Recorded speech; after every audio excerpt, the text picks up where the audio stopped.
down. As the psalmist says, tears are prayers too. They travel to God when we can't speak. God keeps tracks of all your sorrows, and He has collected every tear in His bottle. But you know what? At the end of the prayer, God reminded me of the specific purpose that I've always been praying for. And that's it. There were no more tears. There was no more fear. We could see God's bigger picture in this situation and as to why He would allow this in my life. Remember the song which says, though the sorrow may last for the night, but joy comes in the morning? You're listening to Omega Radio, broadcasting live. Omega Radio, Omega Radio, Omega. It's now time for Jamaica's first and number one daytime sports calling show, The Sports Desk. Call us and let us have a discussion.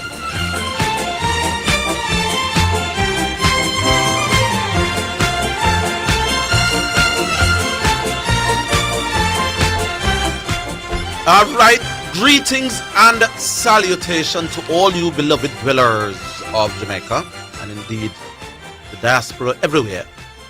Welcome to another day's edition of the Sports Desk. Has been a little while between World Cup football and West Indies cricket that we've had a full program. So with the World Cup taking a break today, it's a full program between 1 and 4 o'clock as always. Looking forward to hear your calls. Good afternoon to the great listeners and good afternoon to everyone here.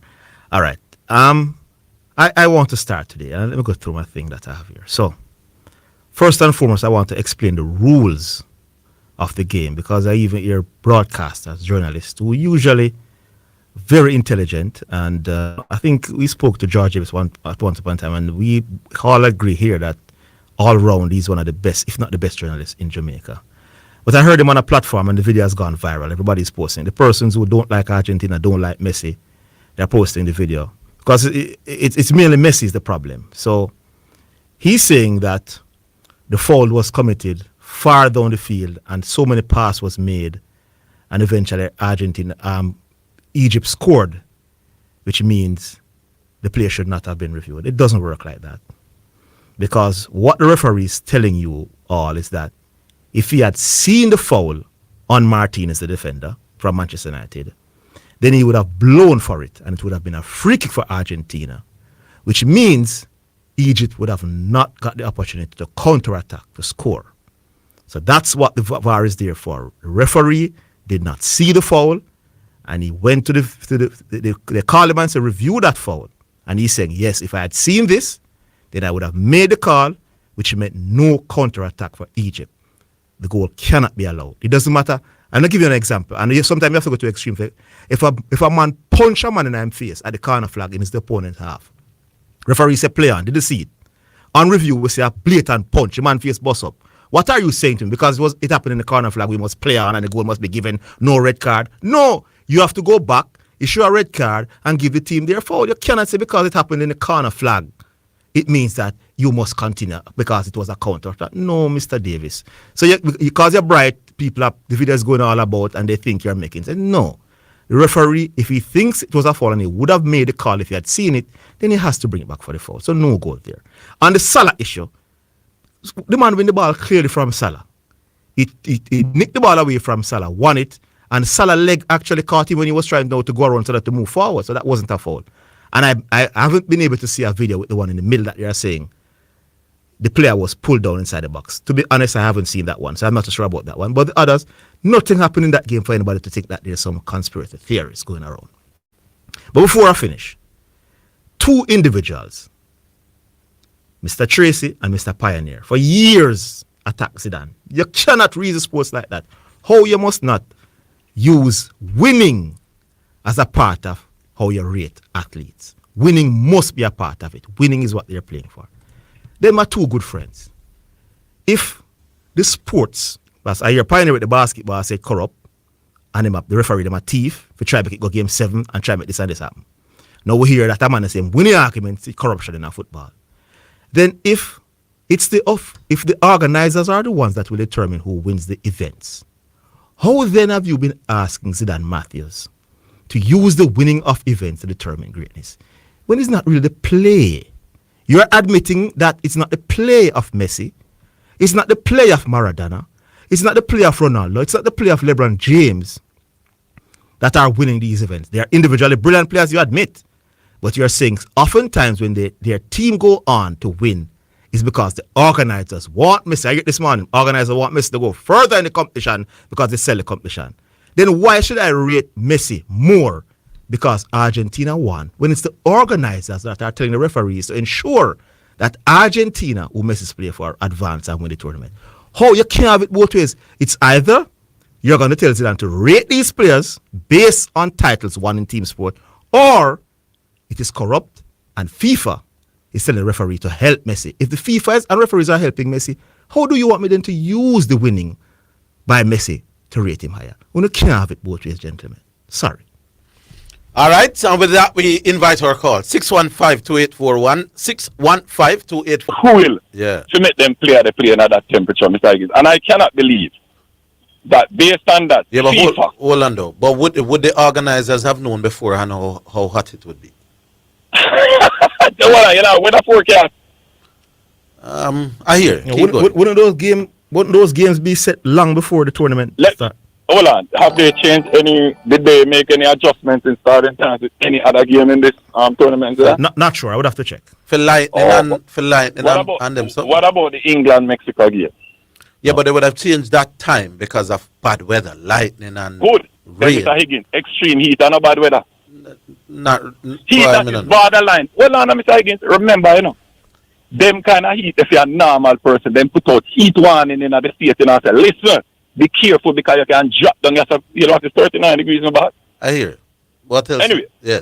so this is what I'm saying. So France was forced to play at 4 o'clock in the afternoon, which is a very hot time. They could have easily switch it up there, say 2 hours, go up to 6 o'clock then. Make some of the heat go down. They didn't, right? During the game, Mr. Higgins, the guy on France that is a marquee player, just like Lionel Messi, Kylian Mbappe, the amount of cheap shots that were taken at that guy in the game, Mr. Higgins, is a montage. Man, I'll thump him. Man, kick off time unnecessarily several times. Me not talk the one when the guy up on the ground and kick him and shouldn't need that Zidane. Me talk when him over in the corner flag and try run out the flag. You saw the man go over there and lash at times Zidane and him laugh after the man. I agree with that referee allowed too much aggressive play from Paraguay and France. All right, good. So that is what happened, right, Mr. Higgins? Yeah. They got a blatant penalty to keep the goal. The referee was about 15 yards away from the player and claims they never see it. As a matter of fact, he almost threatened to yellow card the Frenchman. He ran up to him and said, get up! What you doing? And it was a clear kick down. All right. Now France overcame all of that and they moved on, right, Mr. Higgins? Now they're about to play Morocco in the next round. And I just learned asking why wouldn't FIFA want France? Here is the difference. Yeah. Here is the difference. No, both the know you never learn good at No, but school. hold on. Let me teach you. Nobody will insult me, but hold on. No, both teams can Man, make put me up. He might ask me a question and then, you know what I mean? No, I'm saying both teams can get to the final, doing bear that in mind because they are on the other side of the bracket. So it would be in FIFA's best interest to have a trilogy because they met in 2018, France won. They met last World Cup, Argentina won. It would be in FIFA's best interest to have the trilogy. Messi versus Mbappe once again. Why did they make it in the final last No, it's not really, but it's somewhat of a trilogy because they knocked them out in 2018. Okay. Why Good. wouldn't let me make a point, Mr. Higgins. Yeah. So this All guy right. don't. You see, the thing is, you're an agent of obstruction. No, let me say something to you, Mr. Higgins. Yeah. Let me say something to you. If this France team, Paraguay knows that if they come out and try to play football against France.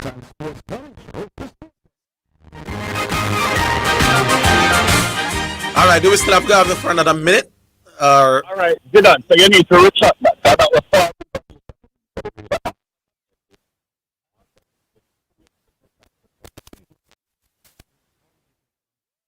Credible source. But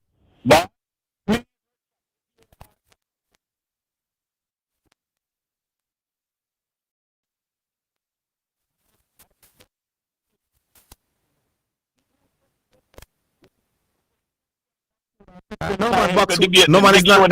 No, I'm not debating. I'm not debating, my boss. I'm correcting. Mr. Higgins, check it now. What should I correct? For which game? Were all the officials for the Argentina-Egypt game yesterday French? Okay. All right. They were not. No. All right. VAR. Hold on. VAR. VAR. Bram Vadisar, Belgium, acting as support VAR. Oh, he was the support VAR. But the main VAR was... The fourth official was what? How many of them were French? Listen, there were 3 guys amongst the entire officiating crew that were French. The difference is, in this France game coming up, everybody, including the VAR team, is Argentinian. Everybody. All right, my boss. I don't like it, Mr. Higgins, the politics. But before I go, let me ask you a question. Why would FIFA? Me no know. No. Hold on, man. I'm saying to you, in the finals of the last World Cup, France trailed 2-0 and came back into the game courtesy of 2 penalties and a beautiful strike. 2 penalties? Yeah, 2 penalties. Yeah, man. Mbappe. No. Listen, man. The first one was a penalty, then a wondrous goal. But he got a penalty. Remember, Argentina went back ahead, you know. That's after the game was tied. In overtime. And it was a clear handball. No, but hold on, my boss. I'm saying to you, if I am cheating for Argentina, Lord God. no, all I had to do as the referee, give me a chance, my boss. But give me a chance, I know me. Give me a chance. I'm saying to you, don't run from this. If I am cheating for Messi and Argentina, why would I award penalties to France? All right. Now, Mr. Higgins, let me please all the Messi fans. I mean, my PhD on the mind. Let me congratulate Argentina for advancing in AFCON yesterday, Mr. Higgins. Yeah. Because it seems like all of the teams that they play is from the African continent.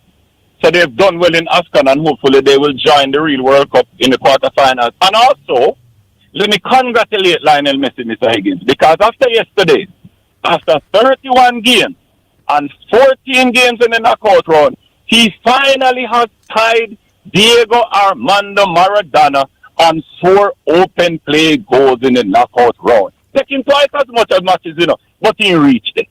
So if that Thiago saying better than Diego with, I'll take it. No, remember, I thinking better than Diego 10 years ago, But listen to this, Mr. Higgins. You're the last thing I'm going to let you know, Mr. Higgins, as a Diego fan.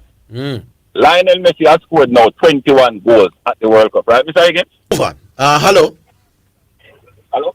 Yeah, man, who it? Andrew. How are you, Andrew? Yeah. Where are you calling from? From Downtown. All right. You're calling for the first time? I remember one time he called and tell us when Chris beat your brother dropped out, man, time. Okay. All right. What say you today? What say you? All right. So, yes, Zidane after something about a call back from about 10 play down the road. I watch a match. I say a man get beaten from the line, the Egyptian beat a man from the line and pass the ball and the man thump the man in the face right in front of the referee and the man put out him and ask the referee why for that and the man to play a hand.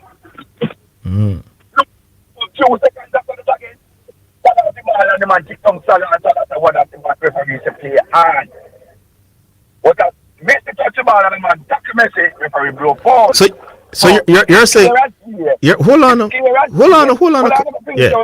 Yes. It's clear as day that Messi is FIFA princess and them are going to do everything in the power. Because there's no way Egypt should lose a match as well.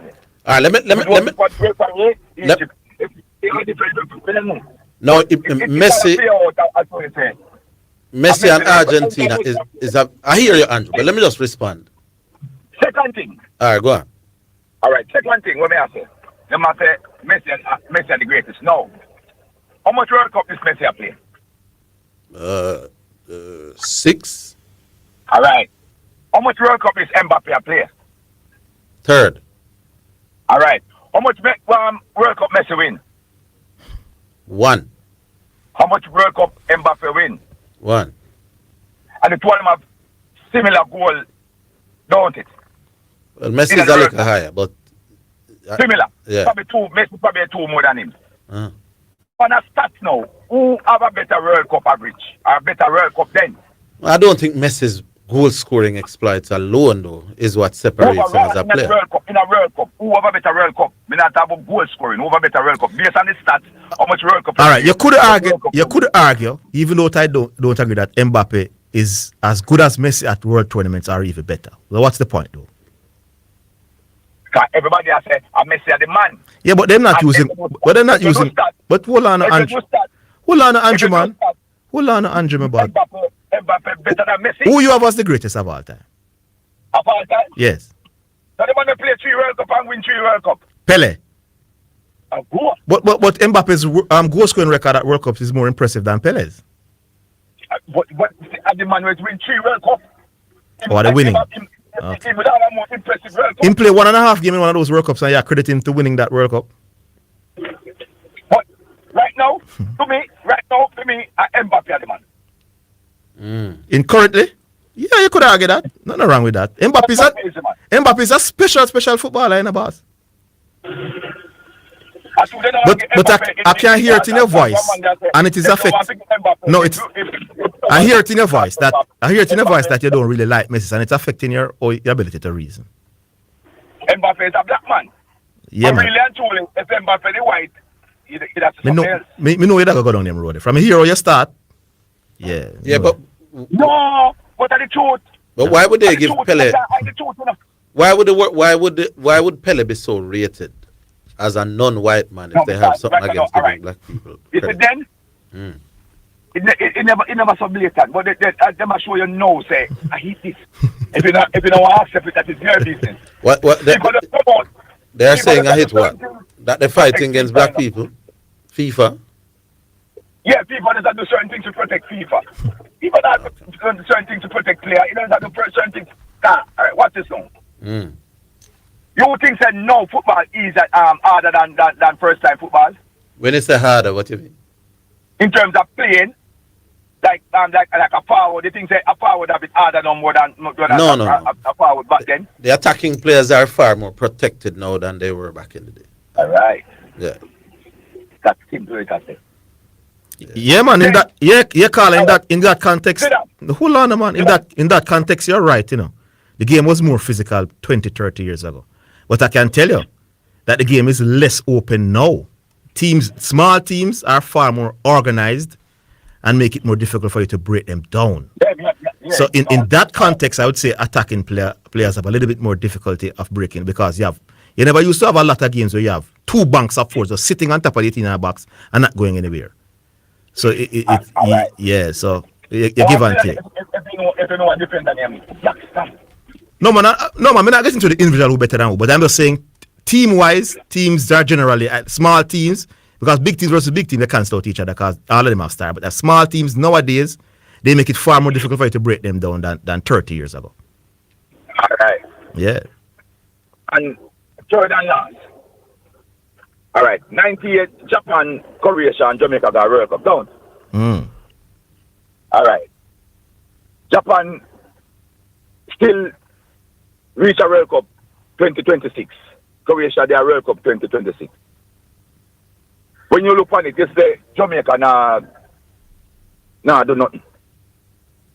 I'm sure you say, and the ball of them now, me think that the ball of them now exposed than the ball of them then. But the ball of them then is better than the ball of them now. What's in terms of want it, the ball of them better then. Where you say? The ball of them want it, man. When you say? The ball of play on carpet. The ball play on better surface. 98, them ball of them play on dirt. All right, Andrew. I could leave it here now. Big up yourself and thanks for the contribution here, sir. Yeah, man. All right, we'll come back after them.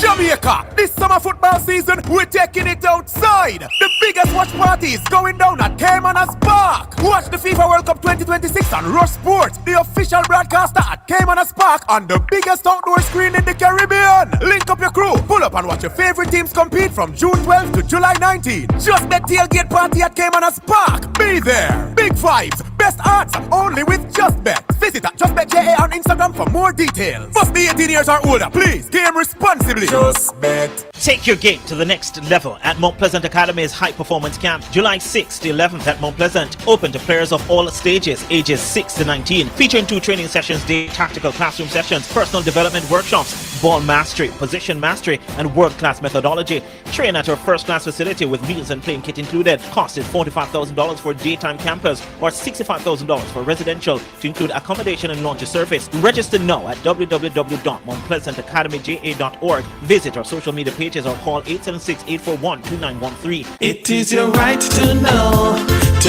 what you want. Information at your fingertips. It's for the man in the streets, for those in business. Information for everybody.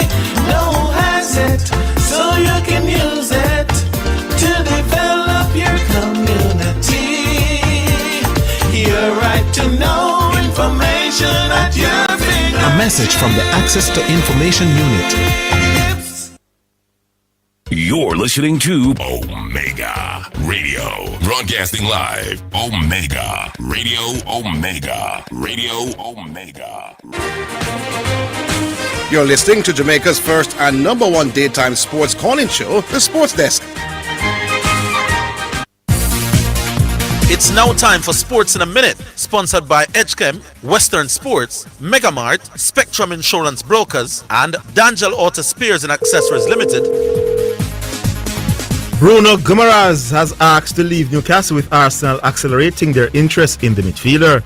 Brazil international, who arrived from Lyon in 2022, has been a player of interest for the Premier League champions. This summer, the Gunners had looked into approaches for either Guimaraes or his former teammate, Sandro Talani, who has joined Tottenham for an initial £92.5 million deal as they look to bolster their midfield. And that's your Sports in a Minute. Sports in a Minute was sponsored by Western Sports, the sports people, Megamart, best value by far, Spectrum Insurance Brokers, setting the industry standard, and D'Angelo Auto Spears and Accessories Limited at 20 Balmoral Avenue, Kingston 10, and shop number 10, 1A Chapelton Road. Call 876-929-9146. You're listening to Jamaica's first and number one daytime sports calling show, The Sports Desk.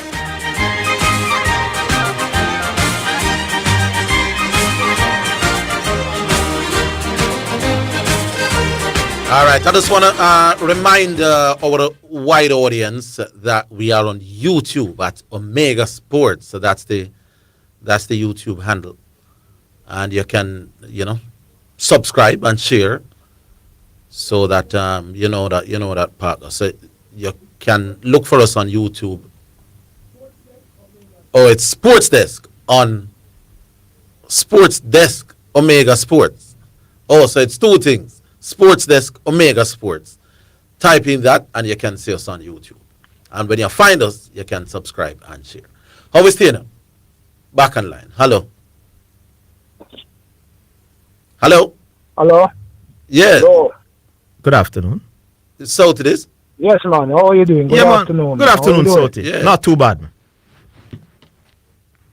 Yeah, man. We're there. I watch the World Cup, and somehow we enjoy it, and somehow we get derangement syndrome. Yes. You know? Yes. The closer it go, the longer, the closer Argentina get to probably repeating. Some man I get mad down. I get some more than caller, like when I get the two calls before, right? The previous two callers. Now, I'm nothing to do. It have all that to do with the people that I get mad is either them a Ronaldo fan or them a Pele fan or through him now black and all them something there, right? Take for instance Garvey. Him sound like a stark raving lunatic a while ago. When he mentioned you see what me, one of the things I was against in this World Cup. First of all, another thing, I was against the expansion of the World Cup to 48 teams, but I was wrong. So was I. I remember, man, used to tell him, man, say them water on the tournament, man. But the whole of my teeth gone. Nothing was wrong. Nothing is wrong. Yeah, man, my teeth gone, my boss. Yeah, so I was wrong. Yes. So was I. We lost Sauti there. We lost Sauti. All right, Sauti, call us back. Please call us back, Sauti. The persons who are messaging me about the officiating, because some are saying it's only one of the referees, which is the fourth official, that wasn't French. All the others were French. But is the referee in charge of the game, So when you see him go over to VAR, people, he can still do as him please. So he can go look on the monitor and say, no, me I stick to my decision, me the referee. So If you want to thief, if a FIFA wants to tell a referee to rob, him going to go to one person, and it's the referee in charge of the game. So you don't need VAR, because VAR only can call you over.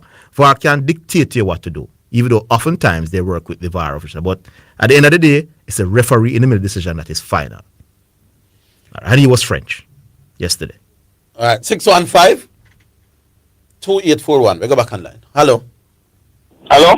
Yes. Orville, you hearing me now? Yes, man, I'm hearing you. Yes, man. Zidane, Good afternoon. good afternoon, man. First, let me tell you, This is who? I'm a Ronaldo fan. Who we talking to? You hear me? You're talking to Electro, man. Electro. All right. Yeah. Yes, man. I'm a Ronaldo fan. That is Cristiano And, Ronaldo.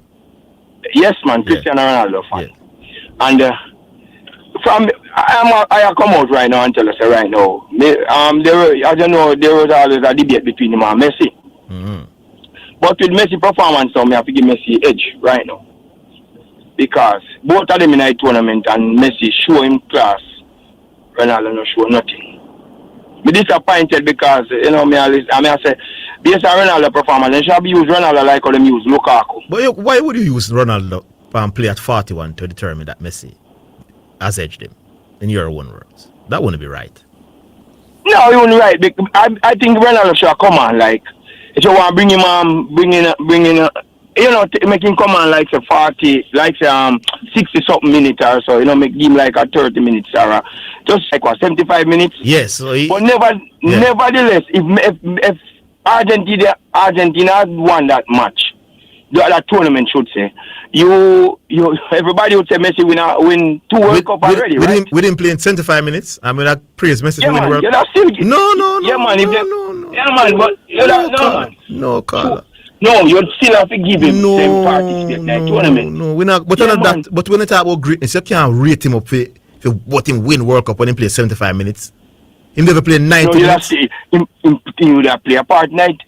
75 minutes, that means him average 25 minutes in 3 games, and then would have credit him for winning the World Cup. No, my boss, we couldn't do that. No, you wouldn't credit him. You don't necessarily credit him. You say, he win 3 World Cup, you would have still have to credit him saying play a part night World Cup. No, sir. True? No, sir. The only way I would do that is him come on in every game and would have had an impact as an 18-year-old. Then you'd have said, boy, as an 18-year-old, he was a super sub and delivered it. But you can't use sparingly and then rate you up, my boss. We don't work them with it.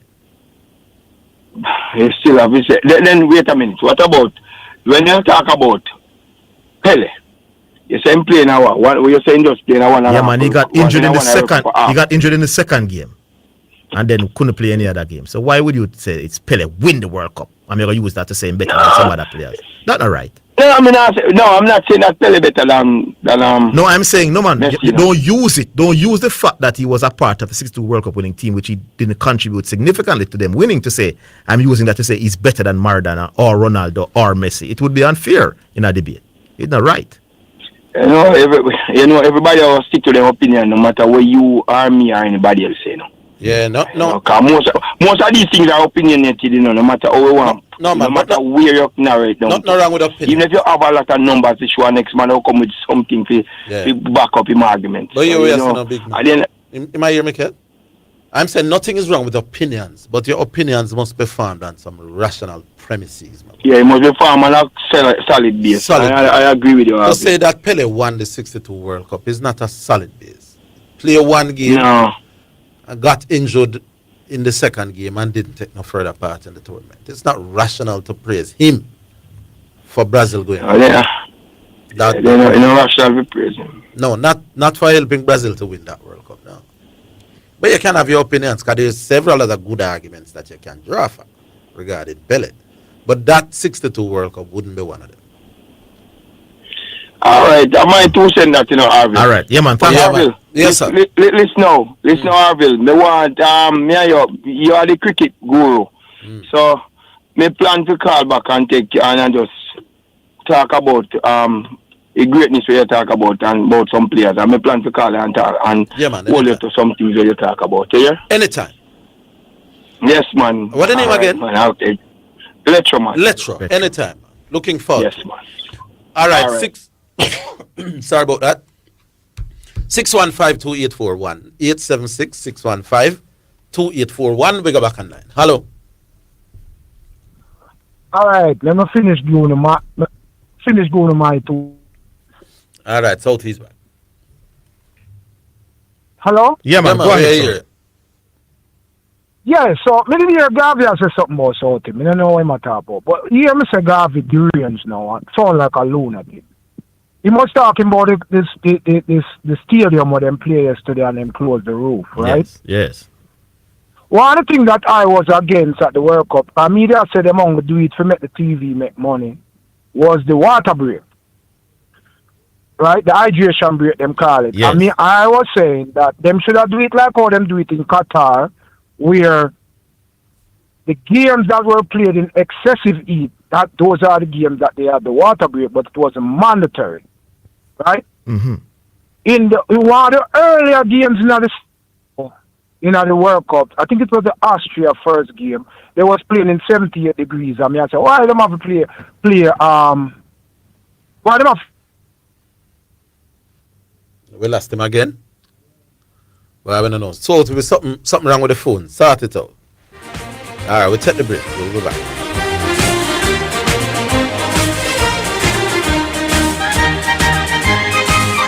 Jamaica, this summer football season, we're taking it outside. The biggest watch party is going down at Caymanas Park. Watch the FIFA World Cup 2026 on Rush Sports, the official broadcaster at Caymanas Park on the biggest outdoor screen in the Caribbean. Link up your crew, pull up and watch your favorite teams compete from June 12th to July 19th. Just bet tailgate party at Caymanas Park. Be there. Big vibes, best odds, only with Just Bet. Visit at JustBetJA on Instagram for more details. Must be 18 years or older. Please, game responsibly. Just Bet. We all have people we check on. With Rely On from Hawkeye, they can check on you too. Get alerts from your loved ones, share your location, and connect instantly to Hawkeye's 24-hour emergency response service. Whether you're at home, working late, or on the road, help is always within reach with voice-activated panic alerts. Call 926-HAWK or visit us online today. Rely on Hawkeye, securing what matters most. The hurricane season is fast approaching. Protect your roof with Lanka Roof Coatings. Members say 1 gallon cover 50 square feet, while 5 gallon cover 250 square feet. Or sometime you may have to use the roof coating primer to get better bonding. But please, nobody try stretch the roof coating, and make sure you give it a second coat for maximum protection. Lanka Paints, your waterproofing expert. Get your Lanka Roof Coatings at your local hardware. You're listening to Omega Radio. Broadcasting live. Omega Radio. Omega Radio. Omega. You're listening to Jamaica's first and number one daytime sports calling show, The Sports Desk.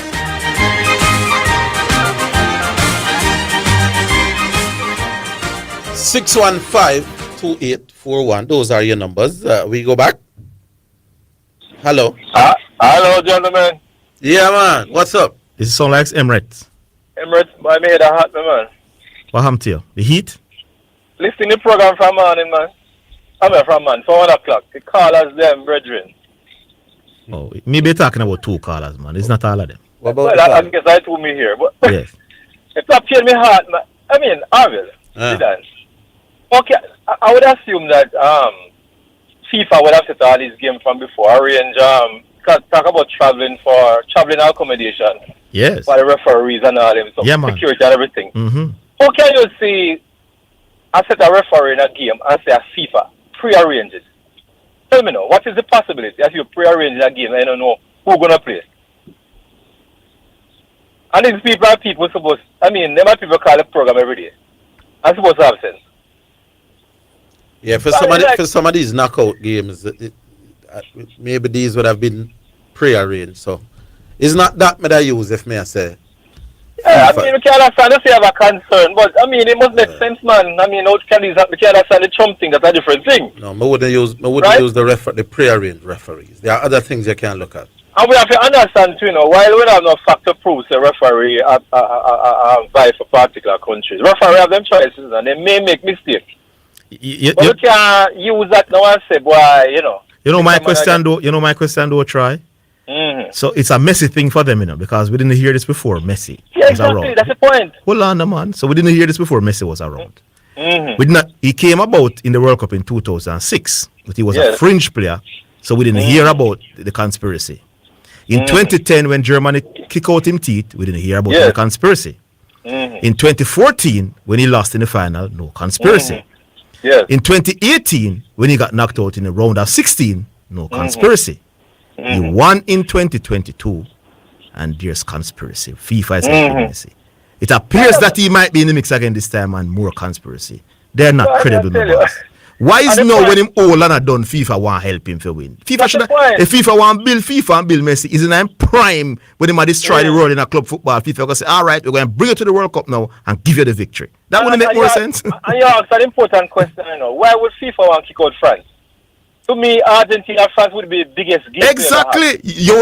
No FIFA would want Spain, France semi-final, England, Argentina.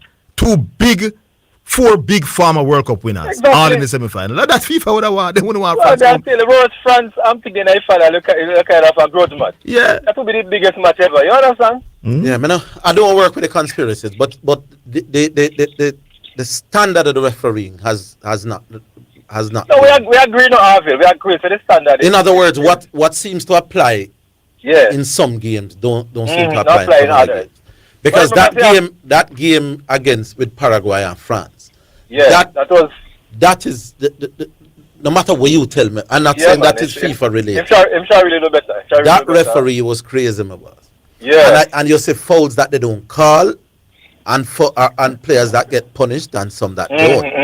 No, I'm not going with conspiracy theory, but when the refereeing standards are so different, then you have to say, But I wouldn't go as far as them trying to behind it, because remember, me and you go to go rest. Yeah. Me and you will have our favorite, and we may a close call, we can't go either way. We may want to say, no call it, because it's don't favor my team. You may not call it. You understand? That's going to happen in the game. Football, cricket, anybody, because we are human beings. Yeah. But to look at it now and say, like, because the other one I find so stupid is what Argentina. All right. So there's a long argument some people say Argentina racist, so I not support them. Portugal was a chief of slave trade. Chief. Yes. Right? Spain, England, Windrush. America right now, must have blacks and kill every year and kind of foolishness. And yet we're not saying nothing against them. I've already argued that I'm supporting a team. I'm not supporting I'm not support a regime or a government. Exactly, and most of these things that is a long time ago, most of these people, for them sperm not even make it. Yeah. I will blame people over them foolishness, man. We need to lift the thing, man, and talk this sport. Come and criticize it, critically assess the games and so on, and stop talking this foolishness, man. Yeah, over 5 minutes as a foolish man read about conspiracy foolishness. Yeah, anyway, big up on yourself. Yeah, big up on yourself. Argentina all the time. Yeah, man. Big up. Yeah. All right, so that's Troy, and we invite you to call again. 615-2841. We're back. Not quite. We're loading it up. Yeah, now we're back. Hello. Hello. Alric. Yes, sir. Merry Christmas and Happy New Year. Yeah, man. The World Cup nice, brother. Yes. Yeah. Yes, Zidane. Yeah, man. I was one of them that was in support of this extension of the World Cup. Yeah, man. I remember you were saying it. You don't see any problem with because when I really check it, roughly, for FIFA purposes, over 200 countries in the world, Yes. And if you extend the thing, and if you think it's a world tournament, and you extend the thing to 48, you can left it at that. Yeah. Because that still work out to less than quarter of the World Cup. Quarter of the countries in the World Cup. Yeah. And this World Cup has shown that the quote-unquote lesser teams that we think would have watered down the thing have come and represented themselves creditably. Yeah, look at Cape Verde. Yes. Curacao, even though they get 7-1, they were much better in the other games. Yeah, it was more of being naive in that first Germany game. Exactly. Before you run from Cape Verde, you realize that Spain is among the two favorites to win the World Cup. Because while we waxed the record about France attack, which we knew they were going to be great coming in, Spain has not conceded a goal in 6 games, and that's a record. So one is exceptional offensively and one is exceptional defensively. So that's going to be a matchup. I think they will both get to the semi-final. Cape Verde did not lose to Spain and they barely lost to Argentina. Exactly. That is impressive, my boss. So from that, Mr. Semity get lick out clean. Yeah, man. Yeah. It's a good look, man. You need to expand the thing. And what this does as well, is that it provides funding for these smaller nations to further develop their football. So it will be down to the benefit of football, and that is what FIFA's mandate is, to spread the football globally. So I have no problems with them extending the World Cup. So it was it was great that these teams that people think were just coming to make up the numbers actually perform in the way that they did. So these people now, just Messi haters them. Just Messi haters. Some are Messi haters, some are Brazilian who hate Argentina, and some are Ronaldo fans who don't want. Yes. So they all are gang. There's no debate about who is the greatest of all time. Hold on, the man. Hold on, Alric. Okay? I saw a call in the Brazil game. You remember know that? Yeah. Norway won the game 2-1. The man jumped normal, rose above the attacking play and headed the ball away, and his hand caught the Brazilian. Normal jump. And the referee just blew off your penalty. I have to use the hand to jump. Yeah, the referee blew off your penalty. The whole world won that. Like, seriously? So the referee was just incompetent. It's just a bad call from the referee. Bad calls happens in almost every football game. Yeah, but continue. Exactly. Yeah, but so the refereeing has been poor as a group in the World Cup, and there's too many inconsistencies in the application of the rules. Clear rules that we can see that what is considered to be a foul. They are too inconsistent, and especially VAR as well. That is why it is breeding this conspiracy theory about what is happening. Even though we not subscribe to it, but the inconsistencies, even in the match yesterday with Argentina and Egypt. VAR's mandate is to review every goal. Not so? Yeah. While it was a foul on Martinez, because it was a clear foul, Martinez had control of the ball. Mm-hmm. The man tried it on his foot. And was also grabbing onto his shirt. Also pull his shirt. Yes. And take the ball and in the same phase of play and go up on the counter and score. Mm-hmm. VAR check it, which is their right so to do. Disallow the goal. Similarly now, in the next break now, the goal that Argentina scored, the third goal. I don't think that was a foul because the man threw the ball. If you look at it, the slowdown of the game. No man, he win the ball and then when he move and try to go around. He win the ball and Salah could come together and actually Salah who initiated the Salah, yes. Yeah, man. So I don't think that was a foul. No.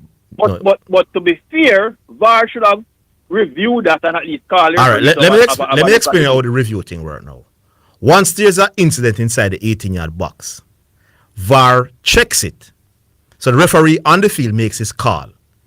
If he says penalty, VAR checks to see if there was an error. It was not a penalty. If VAR checks and they believe that the referee was correct, then they leave it alone. If they believe the referee was incorrect, they would say, listen, take a second look. We don't believe it was a penalty. So actually VAR did check. And in their opinion in the VAR room, they thought it was not a foul on Salah and they cleared it. So the argument I'm saying to you, I'm saying to you, listen. Hold on. Did it come on the television? Listen to me now, Alric, man. I'm saying to you.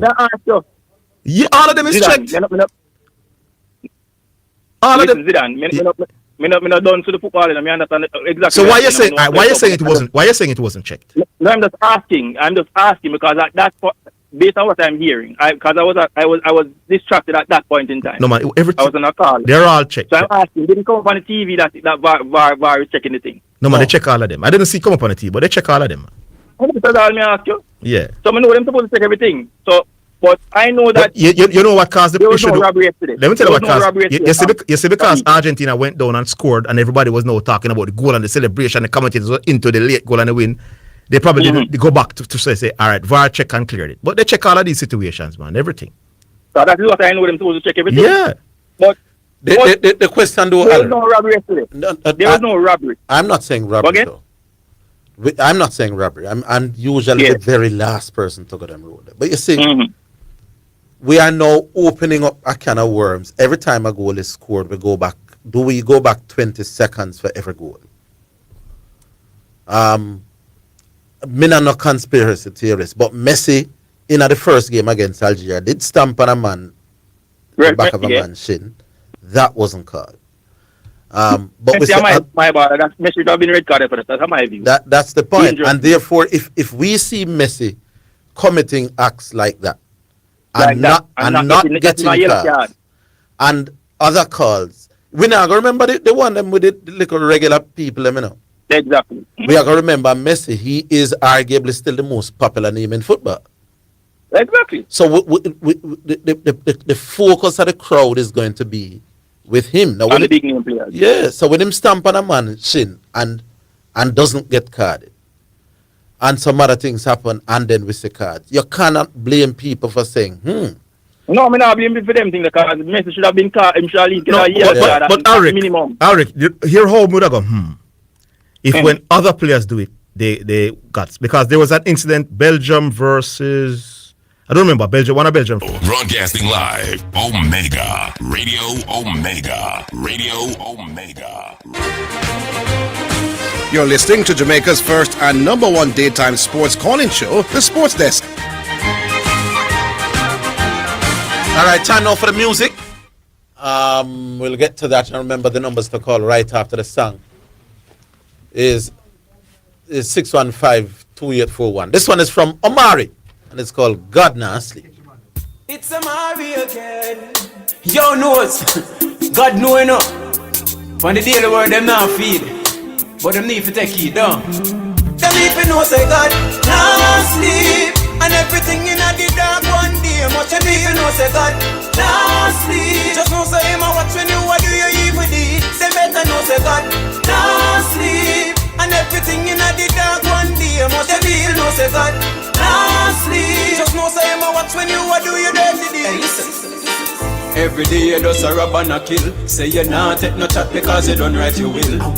I brag with your gun, not talk about your skill. True you just kill the little juvenile in Phil. And from the corner them a talk about your cool. And true you shoot him in the daylight you a brag say you bold. If you not change you a go lose your soul. You better seek the Father, no nobody wait till you old. And just work a little harder, and just be a little stronger. Nobody make life pull you out. Showing peace and love, that is what life is all about. And just be a little calmer, and your life will be much better. Remember everything where you sow, at the same thing you go reap in the end.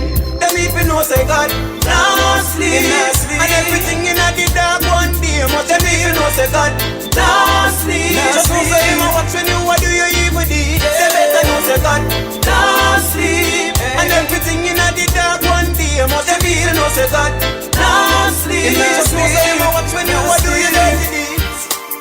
The way some people are wicked and corrupt, them are more dangerous than all a man where they on that rope. Them full of envy and jealousy, and them now realize that the thing them need to let go. And just to take it look further, so we need to understand that hate is worse than murder. So if you think your crime smaller, me I beg you listen to the punchline and you will know the order. Cause God nah sleep, and everything in the dark one day must. All the games played in those stadiums, them close the roof and the stadium temperature control. So Garvey is here now hollering and making a bunch of noise about FIFA because them on a 39-year-old FIFA closed. Hold on, repeat that. Are you saying that? Hold on, Asoti. Are you saying all the games that have played at that stadium, they closed the roofs? Listen, when England was playing Congo in Atlanta, yes. I remember some people saying England was going to have difficulties with Congo because it was going to be hot in Atlanta. Yes. And I said, no, they're going to close the roof and the stadium is temperature controlled. Oh, so it's not Argentina alone them close the roof. All the games that are played in Atlanta, in Dallas, Texas, and in Houston, Texas, are played in temperature controlled stadiums with roof. No, but Salty, I don't agree that should be the case though, you know. I don't see why some. If you agree, me not in another discussion, but agree. Me talk about Garvey coming here to tell the public that me not respond to what Garvey closing the roof because of Messi. No, me never agree with that. But I'm speaking from a broader point now. Why you have some teams and some games in air-conditioned stadiums and some are I don't know. That is not my decision. I'm just saying These three stadiums, these stadiums are temperature control, and them have roof, and them close the roof for the games. This is why I was saying why them have hydration break in them stadium when them have close the roof. When them have temperature control. I just money them want to make off for the advertisement break where them get to show ads.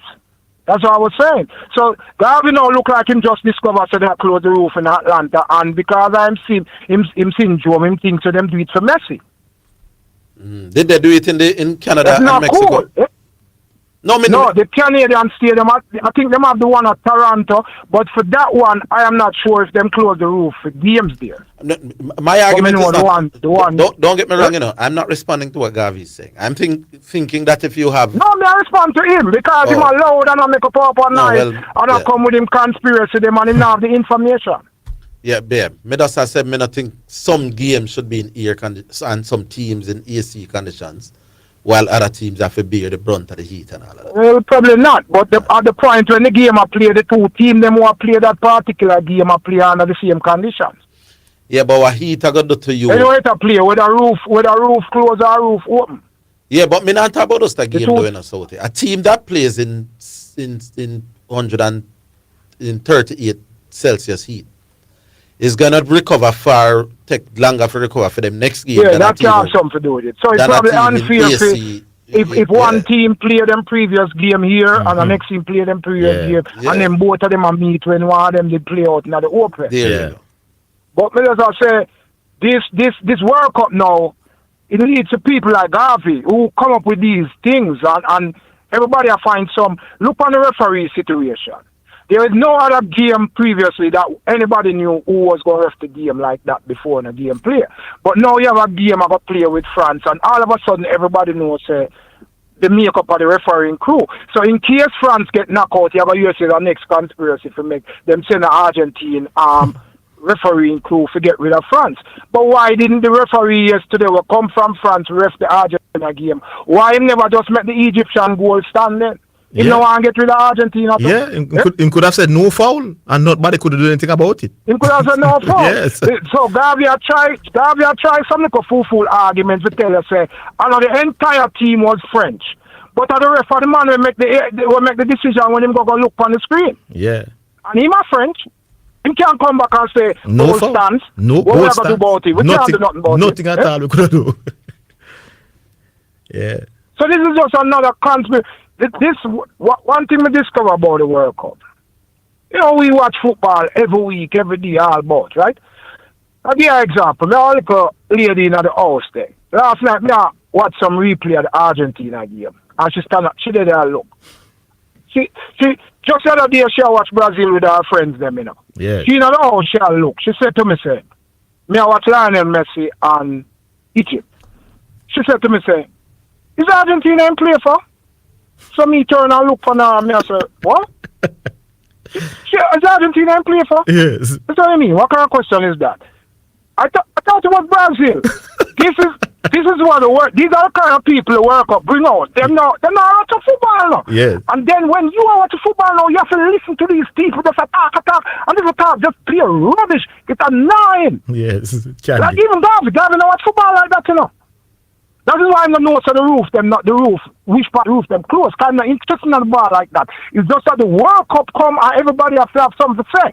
So me just give you that example of the lady in my house where I come look on the TV and I say, after she gone with a group of friends I watch Brazil, She has said to me, oh, I think Brazil play for. Lionel Messi. But the World Cup everybody have to watch. Yes. World Cup everybody have to watch. And then you have to listen to them say this thing. And annoying. Like even there's a man missing on the social media from Nationwide News named George Davis. He put out a video about the game yesterday and it get a whole heap of comments and likes, right? You see it, Zidane? Yes, I saw it.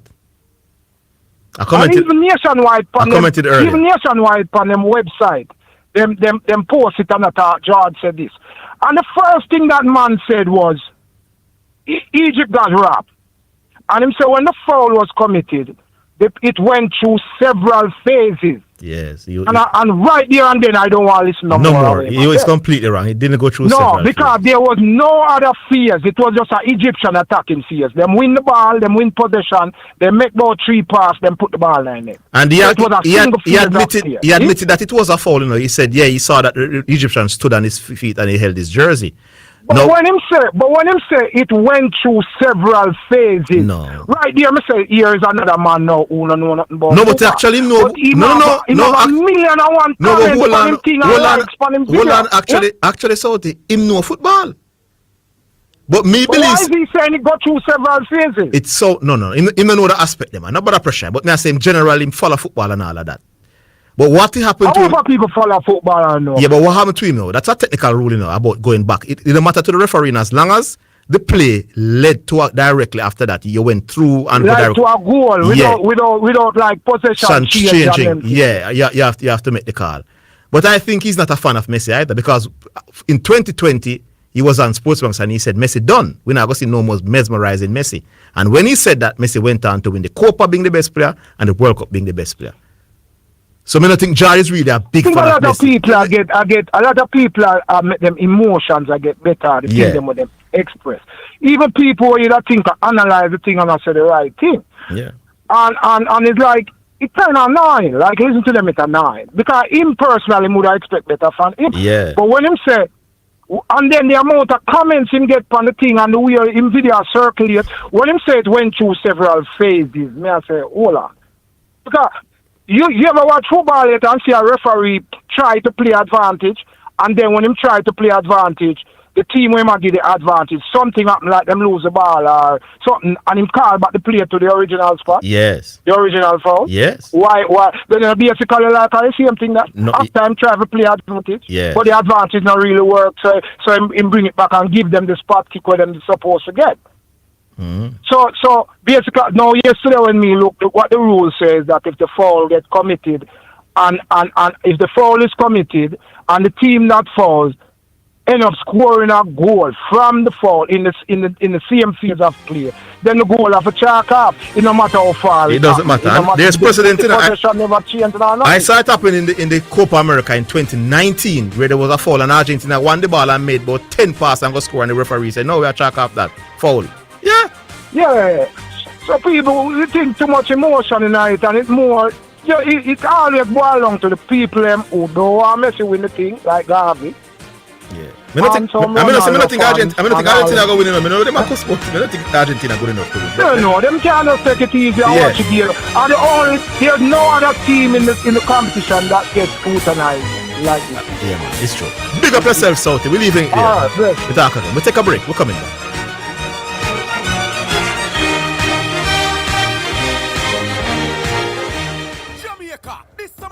Season, we're taking it outside. The biggest watch party is going down at Caymanas Park. Watch the FIFA World Cup 2026 on Rush Sports, the official broadcaster at Caymanas Park on the biggest outdoor screen in the Caribbean. Link up your crew, pull up and watch your favorite teams compete from June 12th to July 19th. Just that tailgate party at Caymanas Park. Be there. Big vibes, best odds, only with Just Bet. Visit at JustBetJA on Instagram for more details. Must be 18 years or older. Please game responsibly. Just Bet. Take your game to the next level at Mount Pleasant Academy's High Performance Camp, July 6th to 11th at Mount Pleasant. Open to players of all stages, ages 6 to 19. Featuring 2 training sessions daily, tactical classroom sessions, personal development workshops, ball mastery, position mastery, and world-class methodology.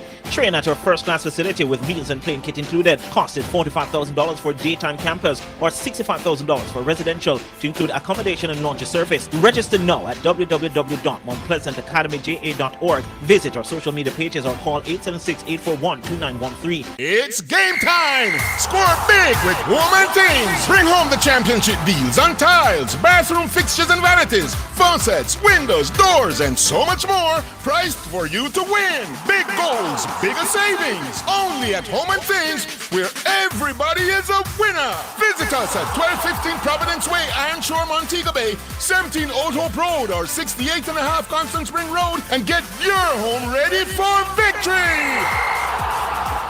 It is your right to know what you want. Information at your fingertips. It's for the man in the streets, for those in business. Information information for everybody. No hazard, so you can use it to develop your community. Your right to know information at your fingertips. A message from the Access to Information Unit.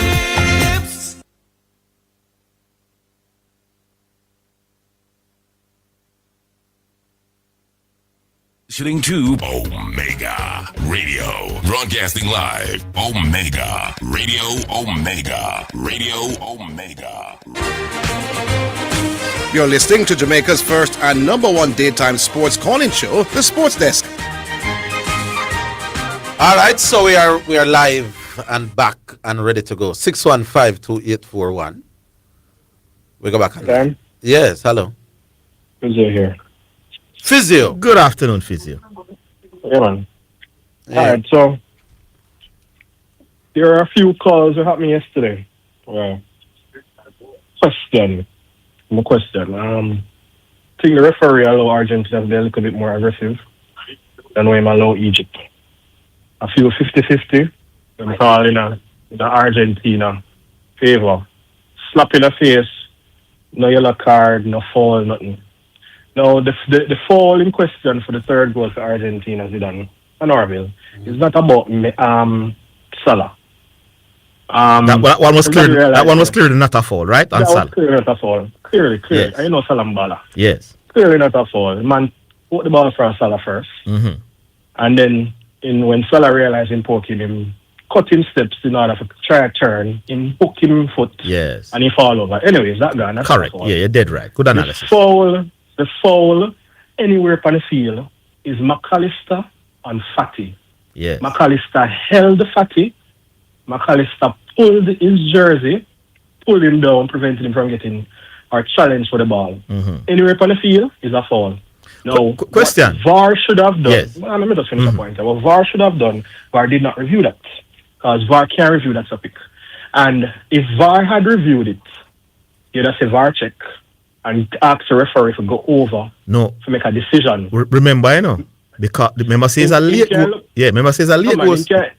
Yeah, man, it matter if a late goal because this is going to affect who goes through the next round. No, I'm saying, what were you when the goal went in? What were you doing? Me not watch the game.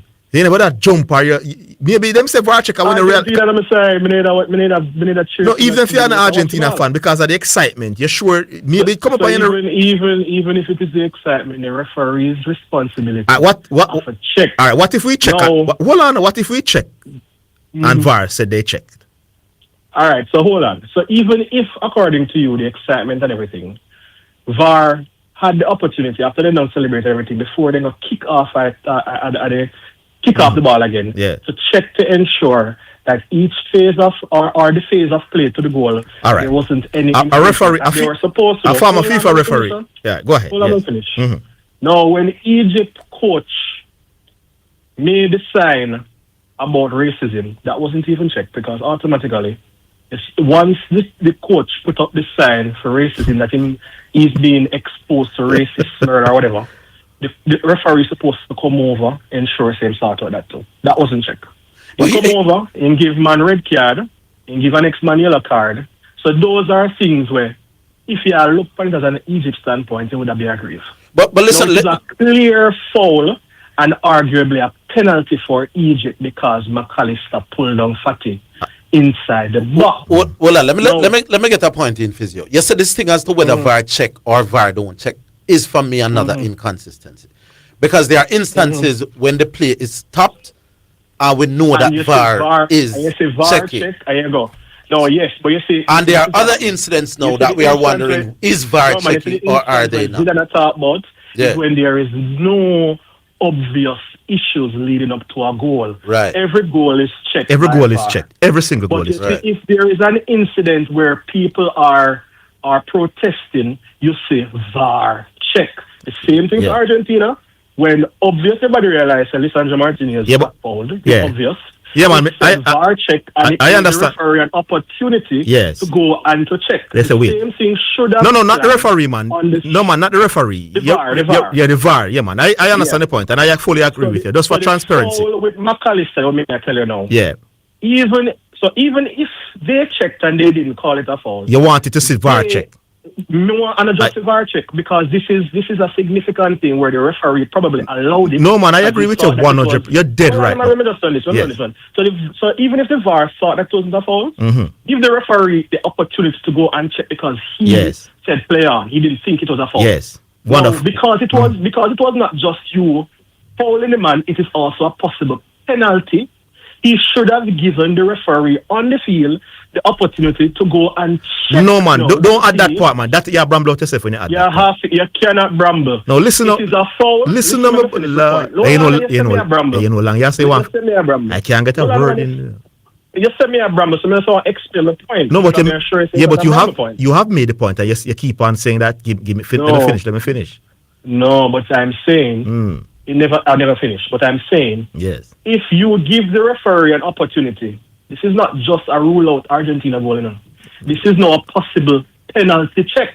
Yes. Because it is a pull down inside the box. Let me explain. Well, let me explain something to you. I agree with you that for transparency purposes, you want to see every time when there's a penalty issue inside the box, you see, hold on the screen, VAR is checking. Now, if you say you didn't see that, we can understand you saying, as they say. But I'm saying to you, though, he could have checked and believed in his opinion that it was not a penalty. The only time VAR calls the referee over is when they believe it was clear and obvious in terms of an error. So I'm saying you should not add that part that he should have insisted that referee go over. The VAR referee has to believe that there was an error for him to send the referee over. Maybe he saw it and thought, yes. So Go ahead. who in them right mind never think a shirt pull is a foul? All right, let me give you, and this is why I know me coming with the biasness now to work against Messi. Tell me. England is your team, right? You know, England team. You saw the incident where the defender for England jumped into the thigh of the Ghanaian player and brought him down. It was the worst call of the World Cup thus far, and there was no VAR telling the referee to go over to the. So the VAR referee was incompetent. So don't make it appear that it's a thing for Messi. Referees in the world are incompetent. You know that the best referees are not at the World Cup. They take referees from different parts of the world. So you might have a referee who is a top 10 referee who is not there because they have to take referees from CONCACAF, Africa, Asia to make it there a world tournament. So the best referees are not necessarily at the World Cup. So I get your point. So I get your point, right? That you're going to have inconsistencies, right? Yes, I get in every game. It says not Argentina games alone. Yeah, man. So I mean, if I say Argentina game, you know, so I have no dog in the fight. So Yes. I really care. In fact, me wouldn't mind that Egypt they got through for real. Me really not care if Argentina win. If Argentina win, me really not care because I really think that England squad and team is better than Argentina. I agree. That's just for me. Yeah. That's just for me. So me really not care. Anybody me meet, me think me ever beat them. So me really not care. So for me just to show you that there were a lot of calls throughout the game, which I think were called in Argentina. And you see tomorrow, you're going to Right? come. I hope you come back now and say, boy, I see them try rob France because there was some call. No, man, but we see that already. We know it's a France, the man named ref France game hard against Paraguay. We know it. Yeah. But naturally, superstars normally get favorable calls. Why We know why the was best teams why was normally get best Mbappe? calls. I hear the argument that For some reason, Mbappe wasn't getting that. You also have to look for the make Why the man of slap referee Mbappe? in contingency. Hold on, my boss. No, The man me run- don't know. Yes. Me don't know. Ref the game, Paraguay against Argentina. I can't remember. It's which a disgrace. It's a disgrace. Mbappe was running through the middle. He passed the ball wide and I head towards the 18 box. And the man was run beside him and slap him across him chest. True, I see that, man. And the referee. I mean, I don't understand what was going on. Yeah. I don't know if it is a South American referee or a Central American referee that ref that game. I can't remember who we ref the game. No, in all honesty. He was poor. You only hear about them referee who refer the game in the Argentina game and the next France game will come up. And guess what it leads to, my boss? Guess when I saw that Paraguay France game, I'm realizing that they going to VAR is a gray area. When do you go to VAR and when you don't? Because some of those fouls, but VAR really supposed to call the referee. or when VAR calls referee, is great. Because some of these things that was happening to Mbappe in that game should have been referred to the referee. Take a look at what going on right now. And those weren't. The referee, the VAR will look at it and say, if it is dangerous play that resulted in a red card, if it's just a common foul. Yeah, they can't really. Because the slap But across the chest wouldn't be a red card. It probably would have been a yellow card, you know. But the Argentine slap yesterday across the face is arguably dangerous play. You're going back to Argentina. Afraid of Messi against England, you know. We're not afraid of Messi. But you know the irony about that Paraguay game, though. We're not afraid of 39 years. Yeah, you're right, man. You're going to win the game. You have England to win. You know what the irony about the French game? I agree, it was the worst officiated game. The VAR, the most critical thing that happened in the game, in the end, was a penalty awarded to France. You know, guess what happened? VAR told the referee, said, that is foul. Go and look. That is the irony, you know. So we are being critical of VAR now, but in that same game, VAR said, that is a foul. Penalty, go and look at it. And eventually France won the game. That's the irony. Well, so maybe they're just incompetent because if he was trying to ref against France, the referee already said he wouldn't call him over, so it clearly it's incompetence and inconsistency. Yeah, that is contradictory because we hear that stars get the benefit of the thing and that the big teams go through. But we never say Mbappe being protected. So you wonder what is that. Is the inconsistency in the officiating and VAR is my problem. Not conspiracy against nobody. Yeah, man. Me not call no conspiracy theory upon Argentina. As usual, Physio, very good call. Tell us some questions. Yeah, man. Me have some questions over the game. Yeah. And I wouldn't say blatant robbery. I would come out and say, but a call was missed. I want to see the grab. I want to see the grab because we all agree that the Salah one was tough. Me send you something. I'm sending you also a referee trying to interpret the law. Yeah, which me agree with him. But all right. Check it out and see. All right, cool. Good call as usual, Physio. Big up yourself. All right, we'll take the break. We'll go.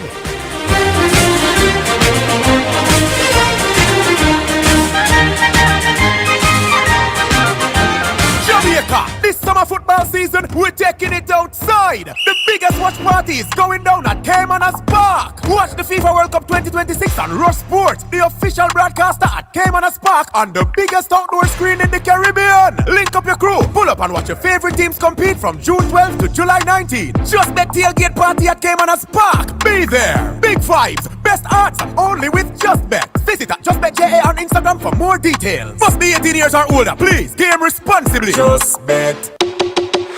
Riero, mix it up in a yoko. Ball game, everybody link up. Tune in this summer to the Every Win Needs a Rare promotion. From now until July 31st at your nearest supermarket or bar. Buy 750 ml or 200 ml Rare Nephew White Overproof rum for a chance to win a brand new 65-inch TV, smartphones, iPads, tablets, and recliner chairs to watch the big ball game. Every Win Needs a Rare with Rare Nephew. Must be 18 years old to drink responsibly. Authorized under Section 58.3 of the Betting, Gaming and Lotteries Act. We all have people we check on. With Rely from Hawkeye, they can check on you too. Get alerts from your loved ones, share your location, and connect instantly to Hawkeye's 24-hour emergency response service. Whether you're at home, working late, or on the road, help is always within reach with voice-activated panic alerts. Call 926-HAWK or visit us online today. Rely on Hawkeye, securing what matters most. It's game time! Score big with Woman Things! Bring home the championship deals on tiles, bathroom fixtures and vanities, faucets, windows, doors, and so much more, priced for you to win! Big goals, bigger savings! Only at Home and Things, where everybody is a winner! Visit us at 1215 Providence Way, Anshore, Montego Bay, 17 Old Hope Road, or 68.5 Constant Spring Road, and get your home ready for victory!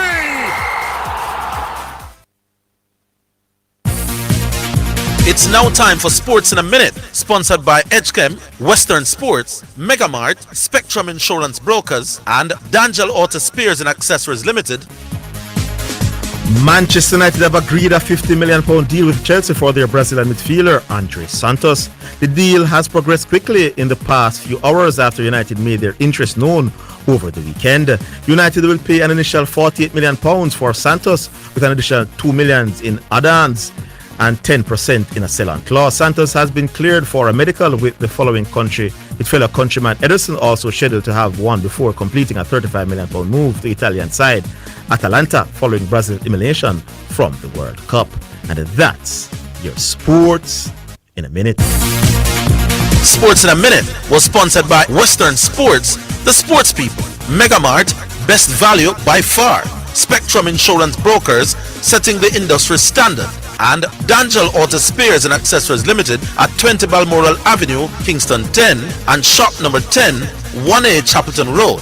Call 876-929-9146. You're listening to Omega Radio, broadcasting live. Omega Radio, Omega Radio, Omega.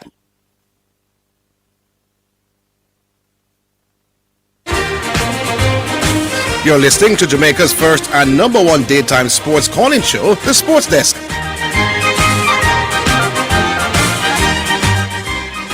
Alrighty then, welcome back. We go back online. Hello. Hello. You hear me? Yeah, good afternoon. CC. Yeah, man, CC there. By the way, Zidane, I know every day match I play now, though. No. So what Pioneer wait for? Oh, it's usually Oh, Orville is the main person in terms of the debate, you know. So I know I agree to the terms and all of that. So yeah, maybe we need to talk to him. Yeah, Pioneer agree to the debate. Yeah, I agree to the debate, but he must try to set conditions that talk about when after the World Cup. I know every day much I play right now. No, man, I can understand him. No, man, I can understand him. Do the debate next week. No, man, I can understand him wanting. As long as him no come and say him want more time or a change to the rules. You know, if him say after the World Cup, we can't kill him. You know, that me a G-star not be more. Yeah, so we have a next debate. I know which topic. Hey, me rate it. You know, CC, you love me. I like that. No, you love but debate. I don't understand because I realize it. Let me tell you. I realize it. It's no longer about me. I go tell a man, say, all right, here we go. We are going to go 2-2 and the back and forth conversation. Me call, you call, and all the name calling thing. Me depend that again. Yeah. Come on, decide to take me on mano. Yeah, man. Yeah. What the mood? Done right. What the mood where you and Pioneer decide, man? Now the mood that we have decided and be it resolved that Neymar is a greater football player than Ronaldinho. That is the mood. Oh, okay. Should be. There's no going around it or 2 cents. I know other dropping anything. That is the mood. And him agree if you take it on. After the World Cup. The man say I go destroy me Orville. And him no want no length enough. Hold on. Well, me I got talk to Pioneer. As long as he doesn't want no changing of time or changing of how the rules usually go, I wouldn't mind hearing it. No. But you say him agree. We wouldn't mind. We could do it right now. All right. Pioneer, if you're listening, I will link you later. So that's you say him say after the World Cup. Yeah. So it makes sense we link him now then. So anytime after the 19th. All right. Yeah, but I'm just saying though, the time it is kind of convenient to could do it. You could have it's busy, man. Pioneer take the research thing and them debating as serious, you know. So he wants time. He wants multiple days to do his reading and his researching and all of that. Yeah. It would be better at the end of the World Cup as well, you know, because the World Cup is mainly on people's mind and discussion. So you want man. You get that one. But as me say, after Pioneer, G-Star can have your say. But guess what happens? This time on a ping pong, you're gonna become cheers. At the sideline, you're gonna put another cheer. So you're not gonna be ping pong like a preacher day. You're gonna be cheers. So no worry yourself. You're gonna have your time in the shine. But Orville and Zidane, see, with the World Cup, but you tell people already, you know, the 48 team to me, given where football is right now, in terms of when you look at the way in which a lot of the teams are playing, clubs, countries, it was only reasonable to me that FIFA extended it. Because if the game is growing and more teams are getting better, it kind of feel exclusive, if you exclude a particular set of teams, like some of here they are going to show you all of the other smaller teams are showing you now, Zidane. So I think it's been a hit so far in terms of the 48 team. Yes. And the people who are saying it's going to water down some of the times. We had 24 teams in 94, we had 32 in 98.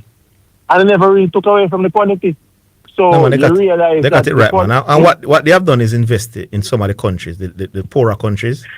Their FIFA has made heavy investment in helping the development, and some of them have improved significantly. And I think that's why they do the U17 World Cup fit. Yes, more often. Now, yeah. Next 5 years. Plus, they have relaxed the rules. Yeah, go ahead. Yeah, no, and they're saying that they're looking at it as a developmental tool for players. They know you don't get, there's no prize money for winning U17 World Cup in Zidane. It's more of a developmental tool in terms of players or countries, smaller countries. I think it was a Brazilian FIFA president at the time when they carried the U20 was in 1979. And if you notice since then, in terms of the development of football and how football has grown, based on the fact that you brought in the youth internationals and having players play at the youth level internationally, expose them to different countries and varying countries. Everybody, you see, Mali doing well at the Youth World Cup. You see, I think Switzerland won the Youth World Cup, and it's the same Granit Xhaka and those guys who came back through to the Senior World Cup and is doing well now. England won the Youth World Cup as well. And if you notice, England has gone to 2 finals after winning the Youth World Cup. Zidane. So the development of the game dictated or the necessity of expansion of the World Cup. So I'm moving around that. But you see, my bracket so far, Zidane, one team gone, the team we know my team, which is Brazil and I think. But you see, the point to me I got mixed today Portugal not gone to from your bracket. No man, me have Portugal I go. No man, me have Portugal. No man, you had Portugal. You had going to Portugal to meet. semi-final. You had Portugal to meet Argentina in the quarterfinal. No.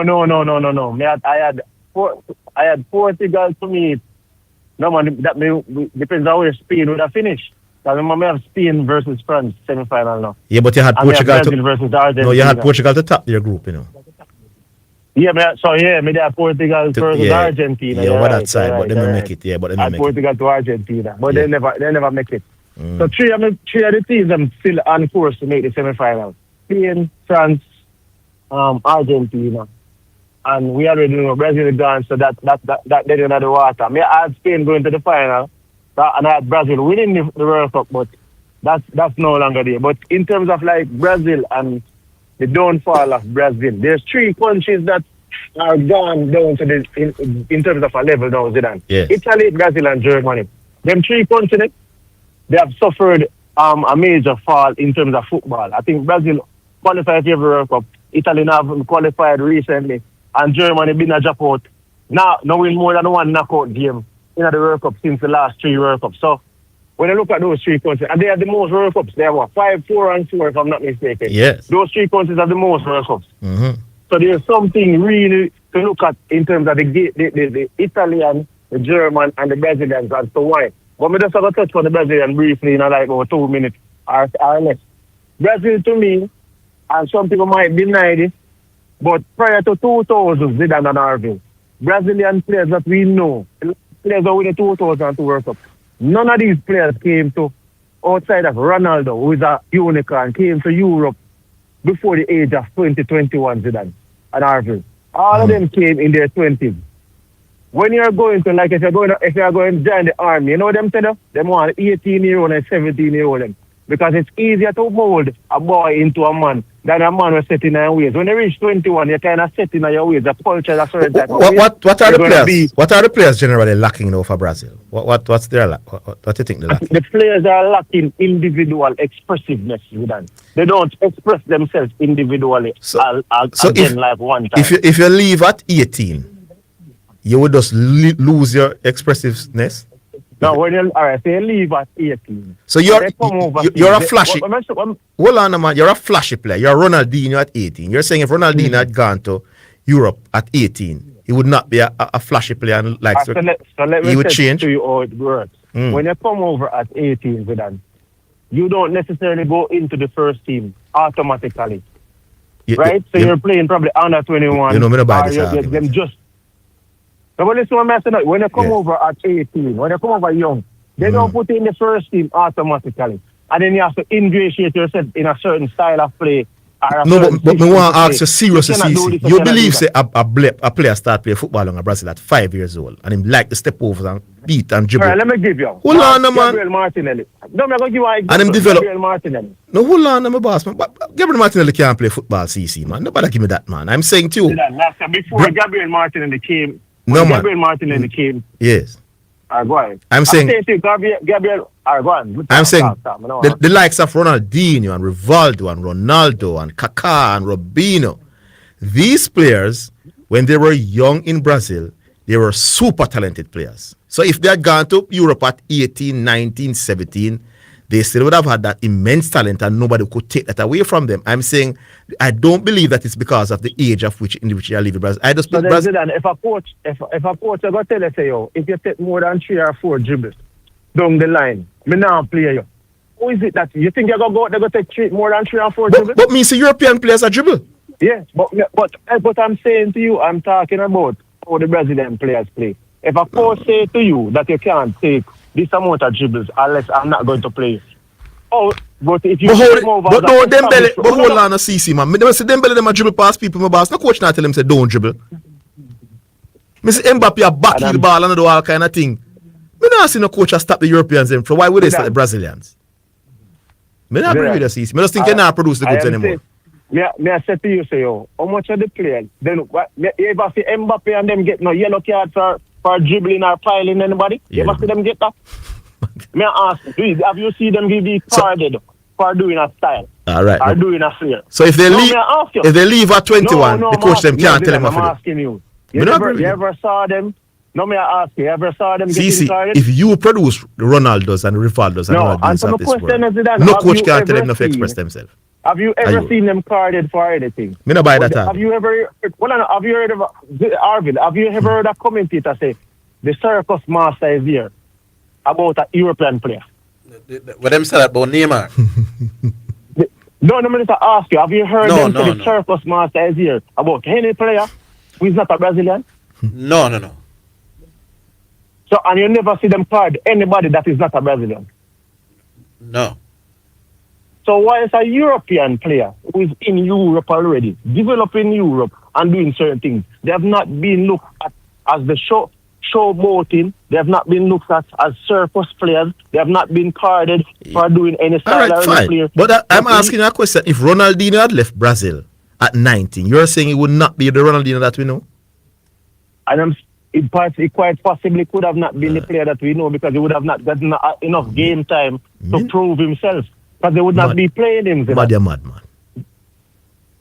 Because I tell you already, say, Estavo for Brazil. Alien Ronaldinho at 19. Hold on, you're saying Alien Ronaldinho at 19 will go to a European club and him now play Ronaldinho? And tell him to change his style of play? The players them just is not as good as they used to. But generally, I be. think of those Brazilians. But think that kind of flair there, not the same worldwide like how it used to be. Orville, it is still there. If you watch U17 World Cup, me attack at the senior level. No, but I'm saying to you, they are still having it at the youth level. But when they get to the senior level, they must come to Europe at 18-year-old. And the man must tell them, say, yo, you have to play. This is one to discuss further. All right, big up yourself, CC. This is one that we could discuss for quite some time. Big up yourself. Take a break. Spectrum Insurance Brokers pride themselves in being professionals in the field of insurance broking, claim settlement, and risk management services for over 35 years. We offer a wide range of insurance services including motor, property, liability, accident, life and international health for individuals and companies at competitive rates. Call 926-3572 or visit 7.5 Haining Road, Kingston 5 or shop number 3 James Plaza, Mandeville. Call 625-6804 or visit online spectrumjamaica.com. Spectrum Insurance Brokers, setting the industry standards. The Jamaica Anti-Doping Commission JADCO needs your help to eliminate doping and keep sport clean. If you have concerns about any doping activity, you can share the information with JADCO anonymously. The information you share will be treated with the highest level of confidentiality. Make the right call if you see something, say something. Protect clean sport. Protect our legacy. To report doping activity, call 888-429-5232 or visit the JADCO website, jadco.gov.jm. A message from the Jamaica Anti-Doping Commission. You're listening to Omega Radio, broadcasting live. Omega Radio, Omega Radio, Omega. You're listening to Jamaica's first and number one daytime sports calling show, The Sports Desk.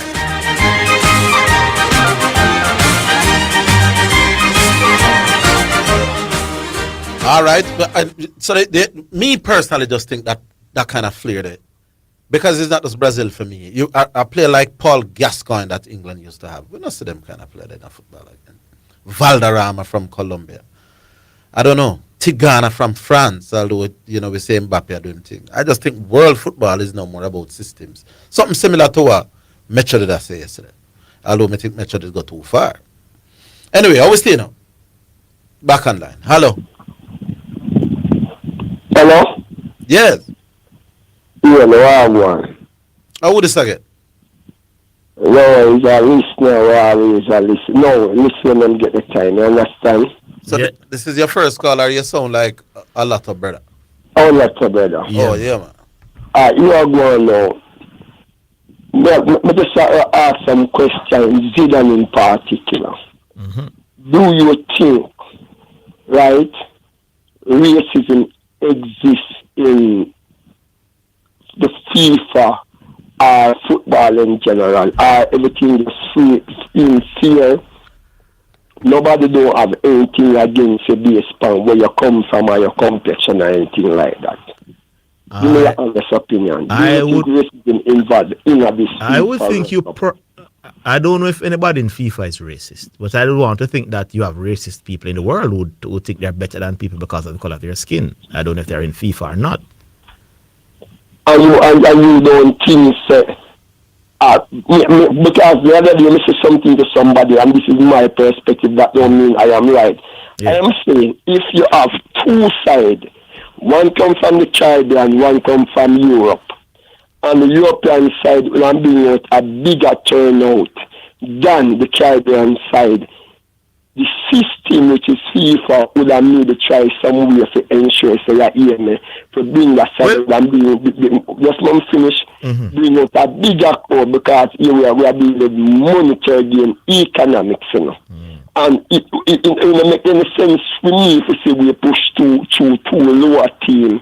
We now pull your code, we bring a portion of money, but I feel say they may rig or twist certain thing to get out the money to make the bigger team go through and push more money into the system. That is just a perspective on me I look upon.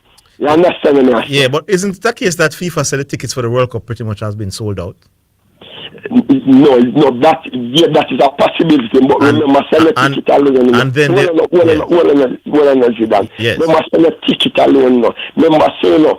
You have other business where money are making. Yeah, but they got all that money before the World Cup. So if Gatorade wants to sponsor the World Cup, FIFA set up a package and FIFA would get the money regardless of who is in the final. And for the television rights as well, FIFA sell the television rights before the tournament. So it doesn't matter who go where. FIFA still would collect. If FIFA sell the rights for $300 million US, they get that $300 million US regardless of who is in the final. I want to give you a stick up, you know. Remember saying a country a play football, you know. Remember saying the country said the people, the common people in our own business, you know. Yes. And also the supporters, not because FIFA alone I get the money, you know. Remember, you know, that country, the people must have make money because of my own business, you know, because I am sure whenever a World Cup in our country and the bigger turnout, you know, you look a small man the business are going to make money, you know. No, yeah, but in fairness to the point that Zidane was making, yeah, FIFA already negotiate them deals for them things already. But what the counter to that is that FIFA consistently want to make football broader and more massive. The more eyes on a global spectacle like the World Cup is, the greater FIFA's negotiating power going forward down the road, you know. So if let's say 2 billion people watching the World Cup, no, and if the big teams are there, because I understand that for the I was trying to think Cape Verde, Argentina again, it was 2.7 billion watching. Now FIFA can use this information. Next time them negotiate, they say, listen, 1/3 of the world watching, so the money are for bigger. So it is in their interest down the road, not necessarily now, for to broaden the eyes on TV sets down the road. But I don't think it's a conspiracy, but it wouldn't hurt the more people watching down the road. And more people are going to watch the big teams than they are going to watch the small teams. That's just a fact. That's fine. But another thing too. Now listen to me, but each time somebody come with something, always just a conspiracy theory. Conspiracy not in between more than one person. So if somebody come with a thought and I may observe, so analyze something come and I base points and them come up with it. The quickest thing people just say a conspiracy theory.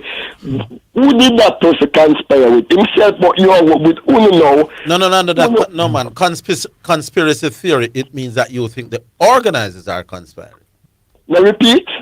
When you say that this is a conspiracy theory, is not you conspiring with your friend to come up with that, you know. Conspiracy theory. Is there a thought process? No, conspiracy theory is you are thinking that the officials are planning for a particular thing to happen. That really not fit right because conspire we supposed to take more than one person, but that's not the point still. No man, you think the officials are conspire. When we say you're a conspiracy theorist in the World Cup here where you're going. We don't mean say you and your friend them are planning for who win, you know. We think you come up with reasons to think FIFA are trying plan. Yeah. But you are going not because when you have the experience or whatever, you know, that means I'll come on. Because sometimes you man, when a man talk, somebody say a garbage. And more than one person view football in more than one aspect. Somebody maybe have to be diet to a club as mistake from day one. I follow black and the mistake this. Anyway, if Mr. Tomorrow in Brazil and people, I know me a man I say, you know, I either talk that which I don't against Argentina because of regime. So I am a Brazilian supporter from day one. So that's why I against Argentina. You know. Yeah, you understand? The rival, right? Yeah, but me know what I call earlier and I say something out my back in this. That's joke thing. Racism still exists, nothing changed. So oral Tracy and only to seem like you know, when a man come and recruit talk about racism is still going on back in the days that don't exist anymore, and that is foolishness because the reality. Calm down. Who is saying racism don't exist anymore? No, but for example, for Garvey, even Garvey I said, you know, in support, no, maybe I am wrong, but somebody said before, say, and I agree when I say, when I support the team, not the regime, understand that, you know. You understand? But people still know, say, you hear me. No, I call I said earlier and say, them thing that back in the beat, in the happen again. Racism still exists. And then more time oral trees attack, which is a different man. Here what you do, man. Take up issues with I agree. But they just tell me, say, black man sell up black man. I'm going to say, listen now, them argument upon the radio, honestly, it can be damaging because there's a message out there like say, black people is negative against each other. A lot of brother. Me not going to talk no history upon the program, my boss. But, me know. Hold on, brother, because you want to be. It is, without doubt, the biggest inhumanity of man to man is white people against black people in a slavery. But without going too far into this, the white men didn't go into the tribes of Africa, go hunt black people. A lot of the time is the black tribes sell out them one another to the white man. They play their own part. Can I say something now? That is the fact, brother. No, but the fact. But listen, there's more than one factors. There's manipulation. No one. Anyway, this is no one gonna eat. No one just a bop and put some coat upon your head and do something like it. It was into you. But anyway. But the black man still sell out the black man though, even though they're bright. Anyways, when you go on, white man sell out white man too. Everybody sell out everybody somewhere. All I'm saying is that while the white man's atrocity is on a level that black man the white, or black probably even not the black. But slavery, the slave trade couldn't have gone on so long without the blacks' active participation. When you go to Africa and the tribes, my boss, the white man them now run down black man in the tribes and put things on them neck and carry them by the seas. No. That's how you think. They do it also. That's a part of them literally born in here too. That's how I must say. Hold on, a lot of brother. Yeah. You don't know that black people used to actively sell out black people to white people. No. As long as there are some cases of that, that's all I'm saying. It is still going on now. Where black people still going on now. This pound our people are mentally. We don't want to go into them something on the sports. I understand, but you are one. Yeah, this is what we are big, please. And you know, after this, we are big, as the analyst, when we are look up to me, respect, we are big, stop sending him spread those messages because the same thing you're saying. Over black people, this black people that. No man, you know me I do no black not man and black not man. Make me not get too deep into that slavery or something because right, very, I know you forget that. Very emotional topic, very topic where we not gonna agree upon. All I'm just pointing out is a historical fact that black people would have helped in the no matter how small a scale in the perpetration of the slave trade, my boss. That is just a historical fact. You're messing the last thing and then never. That is mercy. Make we leave it this. Let me say the last thing. Indian do it because England will conquer India. In a China, Japan, all of them things happen there. See me like a black man. You have China, they sell out China. You have India, they sell out things. And that's it. Have a nice day. We have the program. All right, big up. And big up Sports Desk Omega Radio Sports on YouTube. You can log on there and like and subscribe and share with your friends to get them to listen and watch some wonderful sporting discussions here. Sports Desk Omega Radio Sports on YouTube. All righty then. All right. How we stay now? Do we take another one and then play the song? Or we take the break, then go to the Yaba selection? All right. That's the method. That's the route. So we'll play a Yaba selection. You know we do that every Wednesday and every Friday at 3 o'clock. So we'll take the Yaba song after the break and then we'll come back to the call.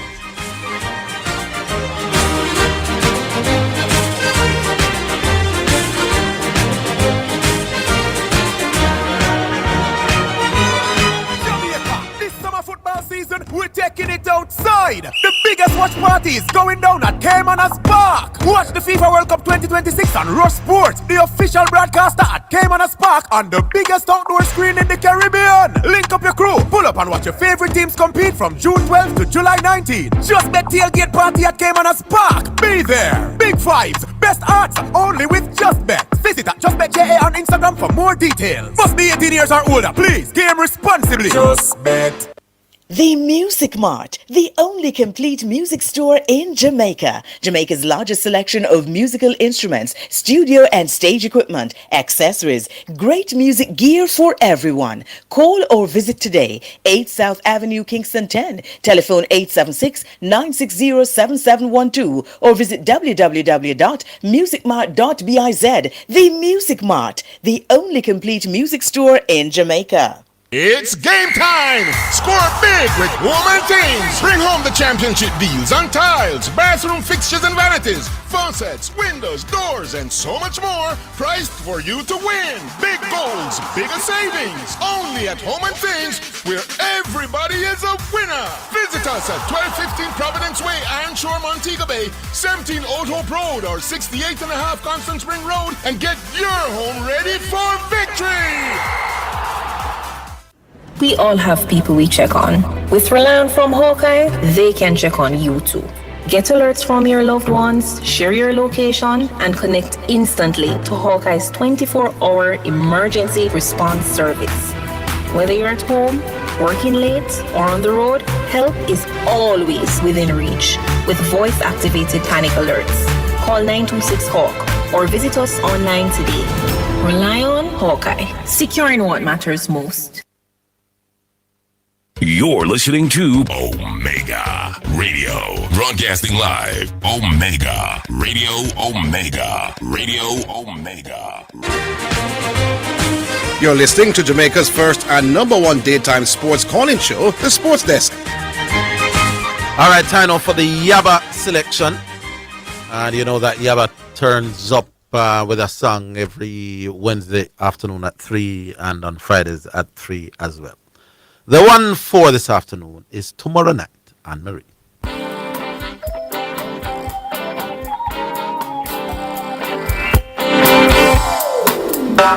Tomorrow night will be your night for loving. Yes, tomorrow night will be your night for love.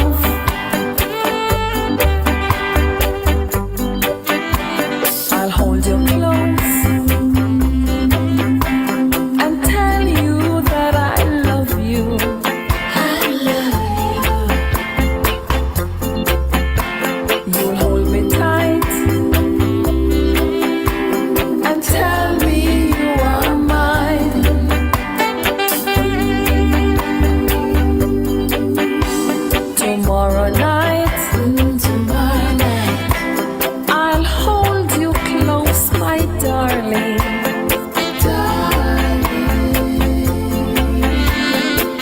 squeeze you tight and tell you of my love. Yes, tomorrow night will be our night together.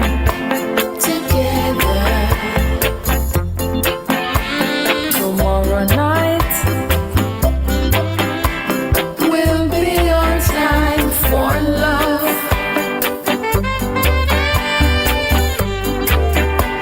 Tonight it's just a dance, a touch of glance, romance to follow.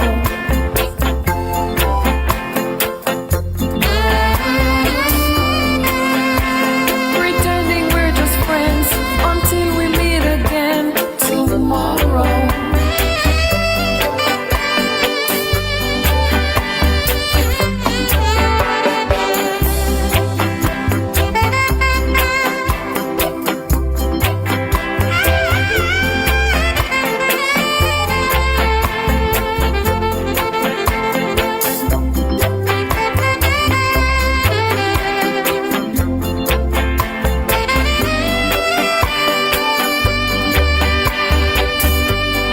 Tonight it's just a dance, a touch, a glance, romance to follow.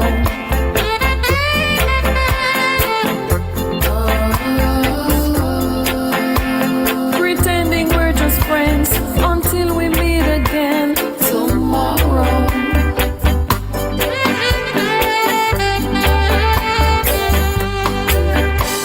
Tomorrow night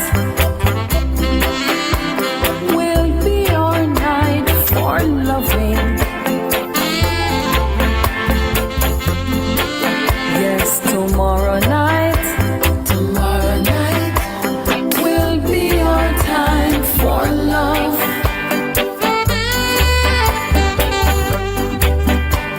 And so tonight I'll hold you and I'll lose you. But tomorrow night, that's all I'm feeling. All right, tomorrow night, Anne Marie. That's our second and final selection here on the sports desk. We continue to take your calls going up for the final hour. Back on line, hello. G-Star. What's going on, Jacob? No, G-Star. We're here. Art is good enough. Yeah. Art is good. Right away, no delay. The caller, them call CC, gentlemen. I remember the start of the World Cup and Argentina, he was talking about Messi and the red card. But in his call, Zidane, I remember you back him up. Did he say Messi should get a red? He should have gotten a red card? Or did he waffle?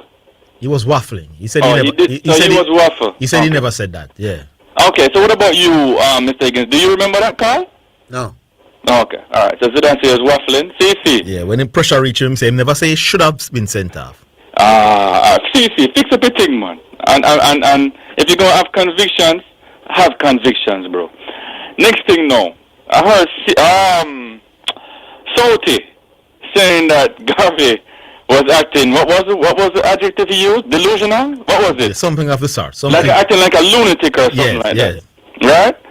But it's funny, you know, because I had a lot of whining and crying from Sauti. You did. Mr. Higgins, I thought you just said, Sauti, you want a pacifier? What did you hear him whining and crying? Oh, it's annoying. It's annoying. It's annoying. I don't know why they do that. And then now, Zidane. Let's go to the meat of the matter for me in this call, right? I'm gonna give a ton of credit to Argentina for showing a ton of heart and character. And character. And Mr. Higgins, I tell you this. You see, when they went down 2-0, I said, let's see the kind of heart that Messi has. Does he put his head down and just keep walking, or does he, you know what I mean, get into the action? And No, man. Even if you could accuse Messi of being like that in previous World Cups, that's not the 2022 Messi, and that's not Messi gets a ton of credit from me for that. And I think bigger than Messi, the Argentinian team, for me, that was a big team win, right? Because that cross That third goal. Oh yes, sublime. Because it wasn't Messi. We don't talk much about it, but it was a brilliant cross. I know, and the header was that guy centre back who headed the ball? No man, it was the Chelsea guy. Okay. Hernandez. Because I heard him talking some about that centre back. All right. The centre back scored the goal that made it 2-1 for Argentina. The first goal for Argentina. Yeah. Okay. All right, gentlemen. But saying all of that, right? Here's the problem I have, and this is like basketball. If you call it one way for one team, you have to call it the same way for the other team, right? And to me, if you're using letter of the law for the disallowed goal that Egypt had, you should be using letter of the law for the third goal that Argentina had, right? Now, whether it was given or whether it wasn't given, Physio, excellent call. I'm with Physio on this one all the way. It didn't seem like they were checking it. Now, I know that VAR checks if it's a corner or a goal kick, and they do that relatively quickly, right? But a goal of that magnitude, we need to see that you are checking. I believe the onus was on the commentators to tell the viewers whether there was a VAR check, because you know that they tell them when there's a VAR check, so the commentators. Right. There's a famous quote, usually attributed to a judge named Lord Acton, but I hear that the quote goes beyond him. That says justice must not only be done, but must appear and seen to be done. Right. And you get me? You want the public to feel that you're checking this. Right. In the same way that the public felt that you were checking other incidents. All right. Now, Zidane, let me rewind a little bit to the NBA Finals, just for 30 seconds, right? Yes. Do you remember that play when Darren Fox should have dribbled the ball out in that 29-point comeback? Yes. The ESPN commentators never spoke about that while the game was going on, right? The most egregious blooper in NBA Finals of all time, the commentators did not speak about it and say, why did Darren Fox do that? No, Darren Fox also fouled, what's the Spanish guy's name again? The Puerto Rican Alvarado at half court when he had the ball. When he was going backward. The commentators never said, why didn't they keep the ball in Alvarado's hands? That's what you want. And you know what? He probably would have turned the ball over because he's not used to having the ball in that situation, right? Yeah. They never said anything about that. Dumb foul by Darren Fox.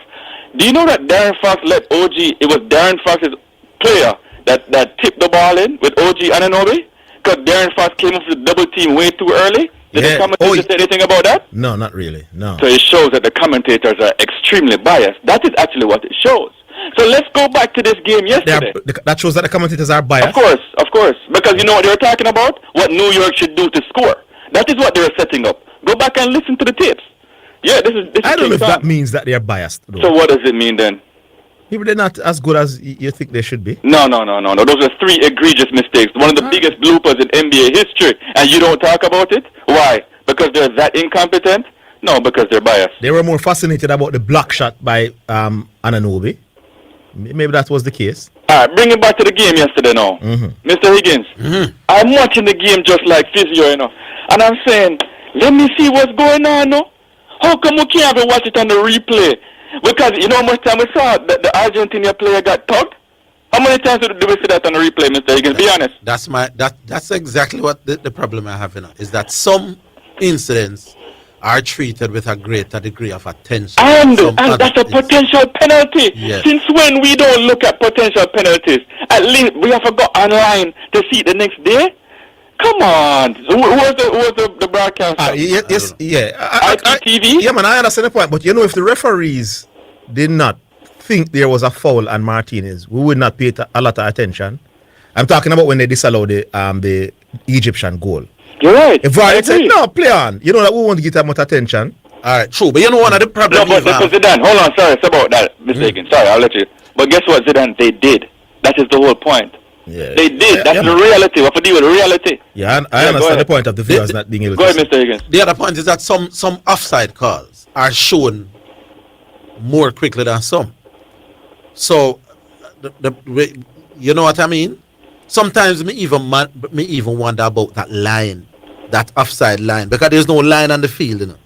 It's an AI generated line, if you could call it like that. And sometimes I'm wondering if that can be manipulated. You know, so I don't have no problem with that. I think that they do it pretty good on the offside, because I see people offside by a toe, and then No man, I'm saying some of the offside calls, some of the line calls with the offside are shown quicker than some. Some the minute, but do they still show it? Is the question. Lord, listen to the point. Yeah. So some of the calls where Yeah. this was an offside, and you see the replay, right, and the line immediately. Yeah. Some takes, I don't know, a minute to load, or they are not always shown right after the play. Now it may be completely innocent and nothing wrong, you know. But my question is, why are some of these offside line calls shown immediately, and why are some not? All right. So here's my question to the big prognosticator, the man who predict Arsenal in 7 points. Mm-hmm. Big up all Gunners fans out there, you know. Yeah, we're going to win the Champions League next year, back to back loading. I think so. All right. Was that a foul? Did McAllister foul that player in the box? I heard Physio said that was a foul. No, he sent me a video. I'm going to watch the video and then come back tomorrow. Because So you haven't seen it yet? No. Mr. Higgins, how about you? Have you seen it? The McAllister in the box. Not the Salah. I don't think the Salah is a foul. Would be a soft penalty. Would be one of those women don't want to say card. So you would have think. So you did see it. Yeah. All right. So the player, the one where they took back the Egyptians' brilliant second goal. Yeah. Would you say that was a soft foul?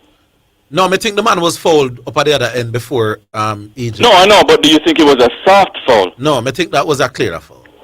But I personally thought that was a soft foul. You know why? Yeah. Because the player dived. You want a man step on your toe and hold the jersey? No, man, the jersey, the dive. He was already down. No, he beat him. You know, you don't realize that the man Martinez beat the player. And the player, go ahead. Yeah, man, the player used him studs and step on him foot.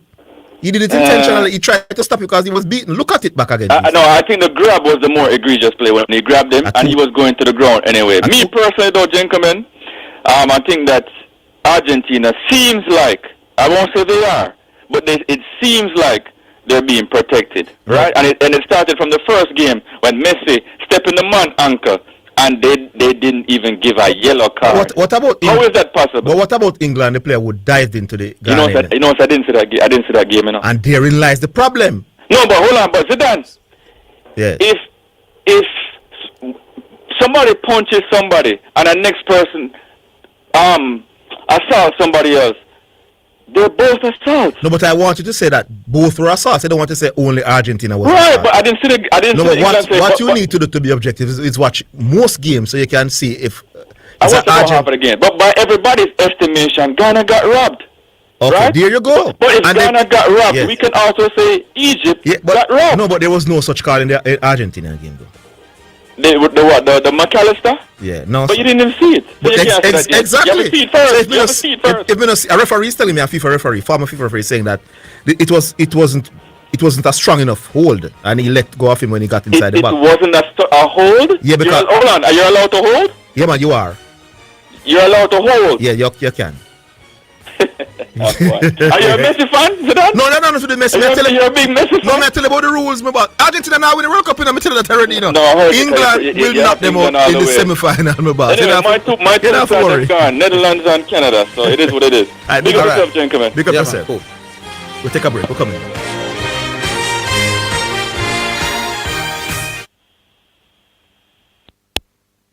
Spectrum Insurance Brokers pride themselves in being professionals in the field of insurance broking, claim settlement, and risk management services for over 35 years.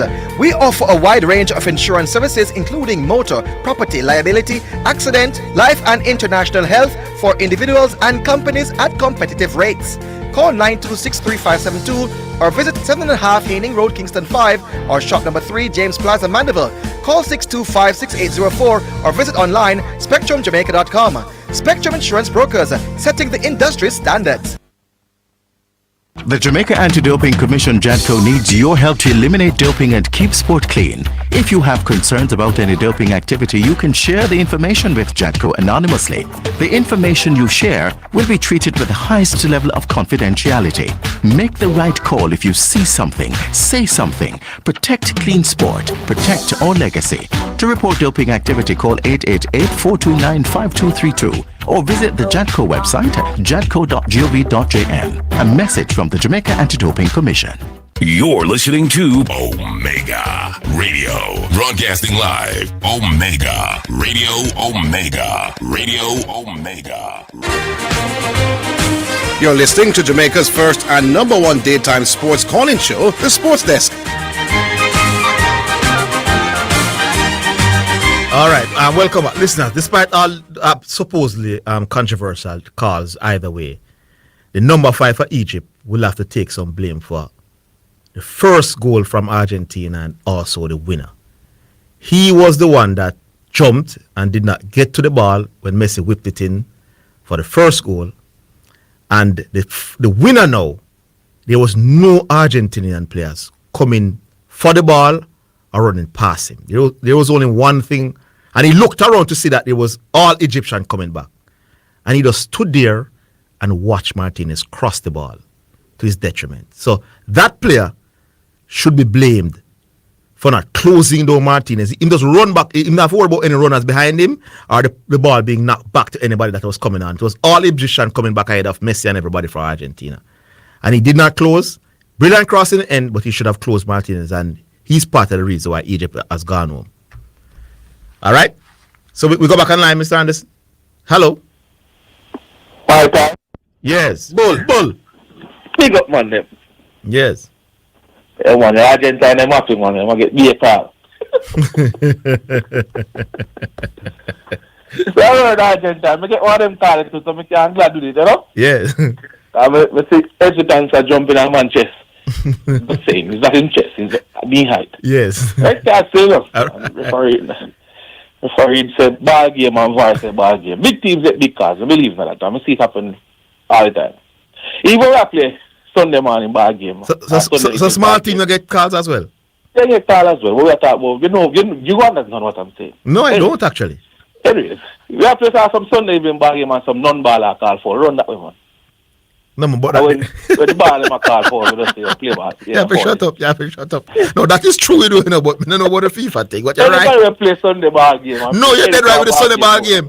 The big ball and the non-baller, I try to dribble and lose all the ball. And I say foul, and the man say, no, it's true. No, it's true. But in our little scrimmage at the man, we own the ball. Get all of the call in by team side. Yeah, man, when the big ball, I say, yo, fall. I say, yeah, man, give my straight ball, man. That's true. You can't fall, man. I beg you, man. You see me? Anyways, start ball is work. Wonderful work of so far. Yes. But there's something I want to point out to a lot of people that's talking about one specific thing, and it's Argentina run. The most difficult, when me still I do my bracket, I pick based for who you think is going to win. Argentina should have faced Uruguay in a run at 32 instead of Cape Verde. Mm-hmm.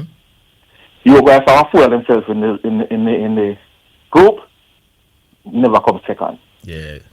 Because you would have think Spain will win that group. Regardless, yeah. If Uruguay had been a very good team, Argentina would have possibly faced Spain if they had won the zone. People not even think about that. And Uruguay, after Spain dropped... No, good point. So you're making the point that they slipped in the first game. They could have slipped again and end up second and would have faced Argentina in the round of 32. Round of 32, it could have happened, yes. Could have happened. Yeah. Based on the projection, they would always have faced Egypt. And then now, somehow FIFA and him friend them tell Bruno and Cristiano that they let him through. They let him through Portugal, so they don't want them to face in the quarterfinal. Yeah. So anyway, it's not serious. If the strong teams, quote unquote, would have been Uruguay, then Egypt, then Portugal, then England or Brazil, and then probably Spain or France in the final. Yeah. So this FIFA giving them a easy road, it's a joke thing. Well, you know, so I don't hear that one on this program though. I see it on social media, but that is ridiculous. Yeah, man. Yeah, it's ridiculous. Yeah. Next thing, England now. Because from that game, that amazing game. That was a big performance by England against. Big performance, because let me put it here this way. If Gareth Southgate was coaching the team, we'd up on the plane and go home right now. Well, we'd have reached home already. Yes. Because while things go, I'm not worried about now, I say, all right, I'm going to put some ball in the box and try pressure away. Because you don't know, we're down to 10. In this, me I say, when I think about it, I say, you can imagine if we lose. The coach, I get a beat, you know why? Mm-hmm. He left his best head of the ball at home. Which is Harry Maguire. It's Harry Maguire. Not remembering that the man have a giant in the arm on the bench sitting down. Yeah, I didn't remember about Burns either. Yes. Not remember about Dan Burn. Yeah. So you remember me saying there are some games when England have to sit in, and that's when probably need Maguire. Yes. But the man I say I'm gonna really need Max better. Me have this. Me have Burns. Yeah. Me have Burns. So. But let me ask you this, but why then when he was brought on? Because obviously that was the plan. Bring on Burns, give them the width, and let them cross. Why did Mexico continue to go out wide and try to cross the ball? It wasn't because work. Mexico bring on a next time man before Burning. I think they bring on the brother we playing in Mexico. You know, when he met Jimenez. Next one. Oh yeah. You're right. You know, you're so right. I think the Burn change was a counter to that change. You're right. To that change. You're right. I'd have to check it, but I think that was the sequence. No man, that's what I'm trying to remember as well. You see me? And Mexico crosses the ball a lot. Yeah, even the first one that Pickford make a brilliant save, you know. It was a brilliant cross the face road that what's his name make, you know. Yes.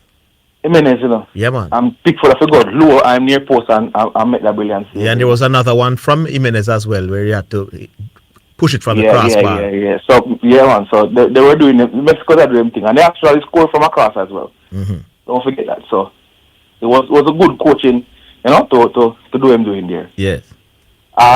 Next thing we want to touch now, the Spanish team here. But they not concede a goal. Yeah. And it's not only the fact that they not concede no goal, I don't see where they are being threatened a lot. They're not giving up chances either. They're not conceding. They not give up no chances like that. Yeah. They're not giving, you know, like you see England play, yes, they concede goal, but they're giving up some chances. You might see a team come off the field and first half, no goal, no score, but you look and say, yeah, man, I'm going to give you some chance. Mm-hmm. So better people might take advantage of that. Spain not doing that, brother. They haven't done that thus far, yeah. And that is why, what the game now, who they playing? Belgium. Yes. That going to be a nice game to watch, but I think they're going to get rid of Belgium. Mm-hmm. But what the Belgium team is good at is them make a moments them, remember us.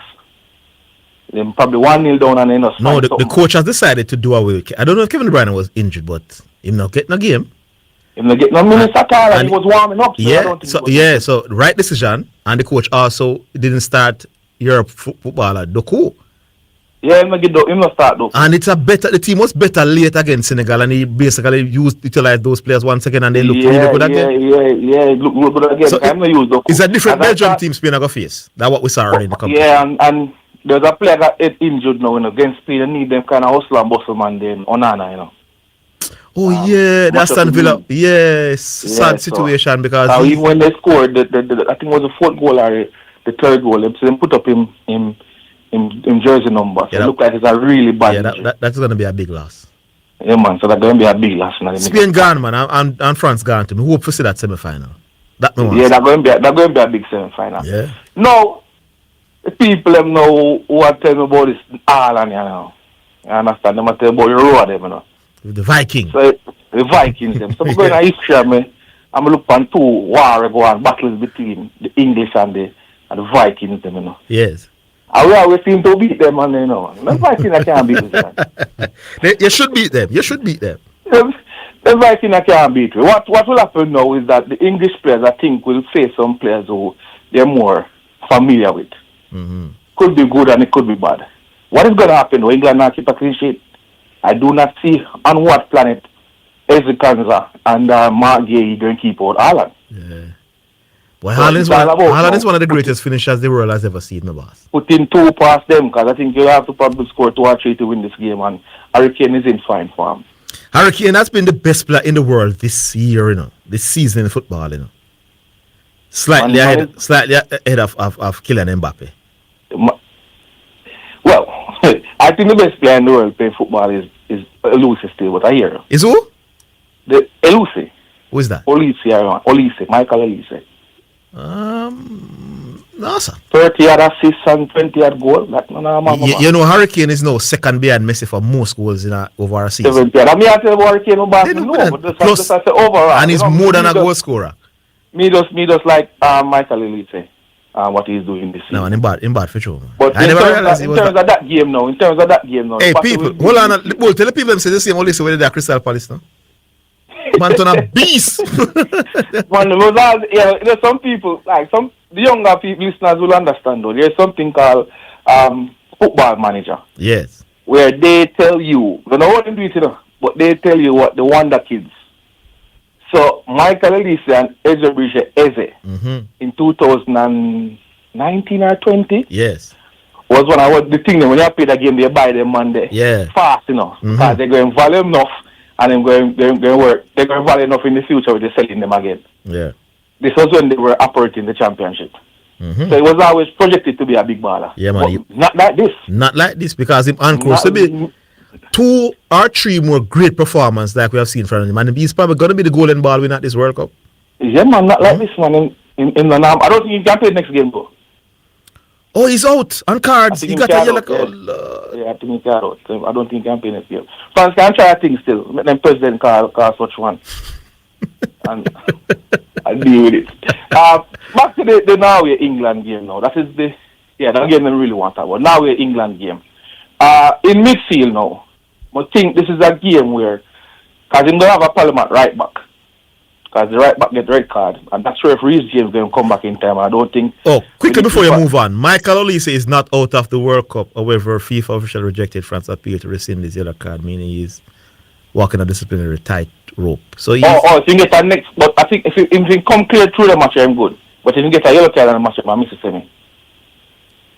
Yes, that's the case. Yeah. Yeah, that's the case. Yeah, keep going. Yeah, so I think this is a game now where because in probably have to go use a decision to make at right back because him right back out. I don't see him using Jet Spence at right back. Even though he bring on Jet Spence, I think he prefer Jet Spence being a left back, even though he's right footed. Not sure if he want to use Rice at right back either. So he have a problem there at right back, and then I think if him going put Rice at right back, he needs to give Coleman. You know, as you talk about the Jet Spence brother, and this are the same brother where have the whole heap of rape allegation hanging over him head. Is him? I'm not sure. No. I think so. Yeah, man. I'm wondering what's Jamaican true. I'm wondering what's the difference with him and the Virgin where I try. Allegation and with their quote are two different something. You know, people can say what they want to say. You know? No, man. I think he's isn't he going to? Jesper could not be in England with a rape case in court and playing. No, I think what had happened is that he did not shake the hand of Mike. What's his name? Partey. Oh, a Partey was the one. Yeah. Oh, yes. Jet Spence. Yeah. So he didn't shake the hand of Partey. Oh, I think them said no one of the girl them. Yeah, and they're saying, yeah, there you go. Well, yeah. Oh. You know, say it's Jamaican true and true. They know what the name Jet Spence is just reaway the whole stuff. You know Zidane? Yeah, man, I'm aware, bull. He's Jamaican true and true, you know. Hold the line, we're coming back. Yeah.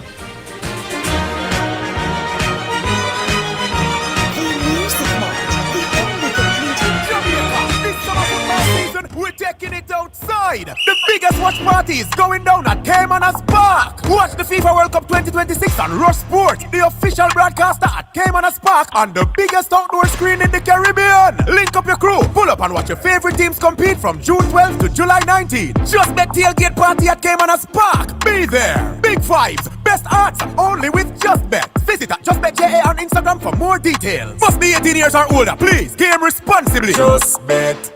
The Music Mart, the only complete music store in Jamaica. Jamaica's largest selection of musical instruments, studio and stage equipment, accessories, great music gear for everyone. Call or visit today. 8 South Avenue, Kingston 10. Telephone 876-960-7712 or visit www.musicmart.biz. The Music Mart, the only complete music store in Jamaica. It's game time! Score big with Woman Things! Bring home the championship deals on tiles, bathroom fixtures and vanities, faucets, windows, doors, and so much more, priced for you to win! Big goals, bigger savings, only at Home and Things, where everybody is a winner! Visit us at 1215 Providence Way, Iron Shore, Montego Bay, 17 Old Hope Road, or 68.5 Constant Spring Road, and get your home ready for victory! You're listening to Omega Radio. Broadcasting live. Omega Radio. Omega Radio. Omega. You're listening to Omega Radio. Broadcasting live. Omega Radio. Omega Radio. Omega. It's now time for Sports in a Minute, sponsored by Edgechem, Western Sports, Megamart, Spectrum Insurance Brokers, and D'Angelo Auto Spares and Accessories Limited. Chelsea have announced the signing of Sporting winger Giovanni Quenda in a deal worth £40 million. The 19-year-old has signed an 8-year contract and becomes the second arrival announced under new manager Xabi Alonso following the $42 million signing of Atalanta fullback Marco Pastrana. However, the Portugal under-21 international agreed to join Chelsea as far back as March 2025 during Enzo Maresca's 18-month spell in charge. And that's your Sports in a Minute.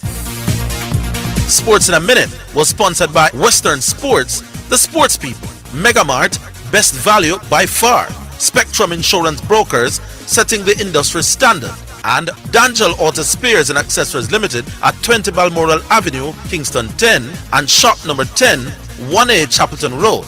Call 876-929-9146.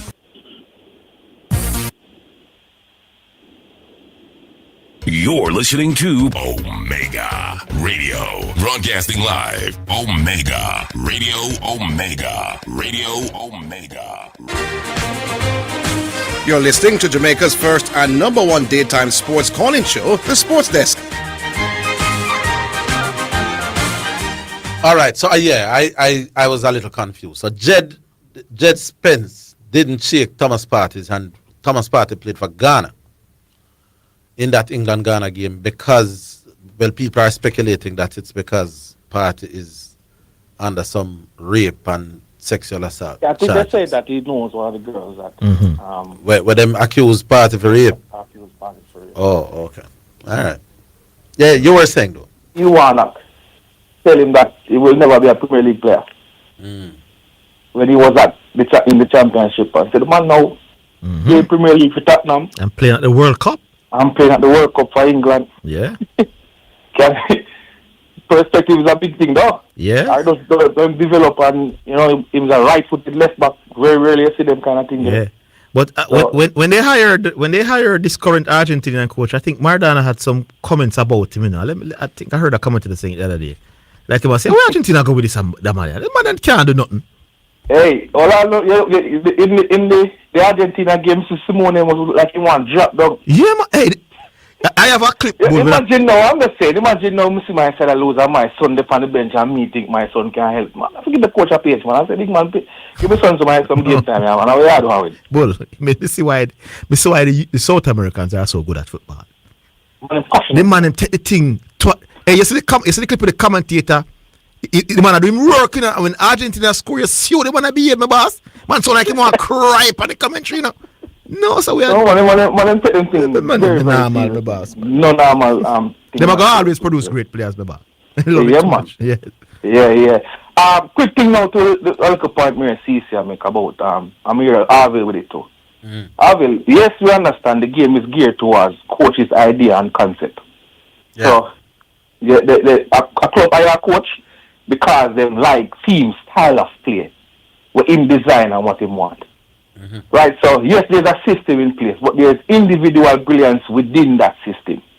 Yeah. Most of these teams, what they do is that they play for what you call either the isolated or the space. So when them isolate you, if you isolate, when Pep play and you see Pep get the ball and then knock ball and reach to Doku, and Doku 1v1 with a defender, you know what he's going to do? I'll take your hand. I try to take your hand. I try to take your hand. Well, look at Brazil, man, them now want to flip and trick around the box, man. I'm going to run them way.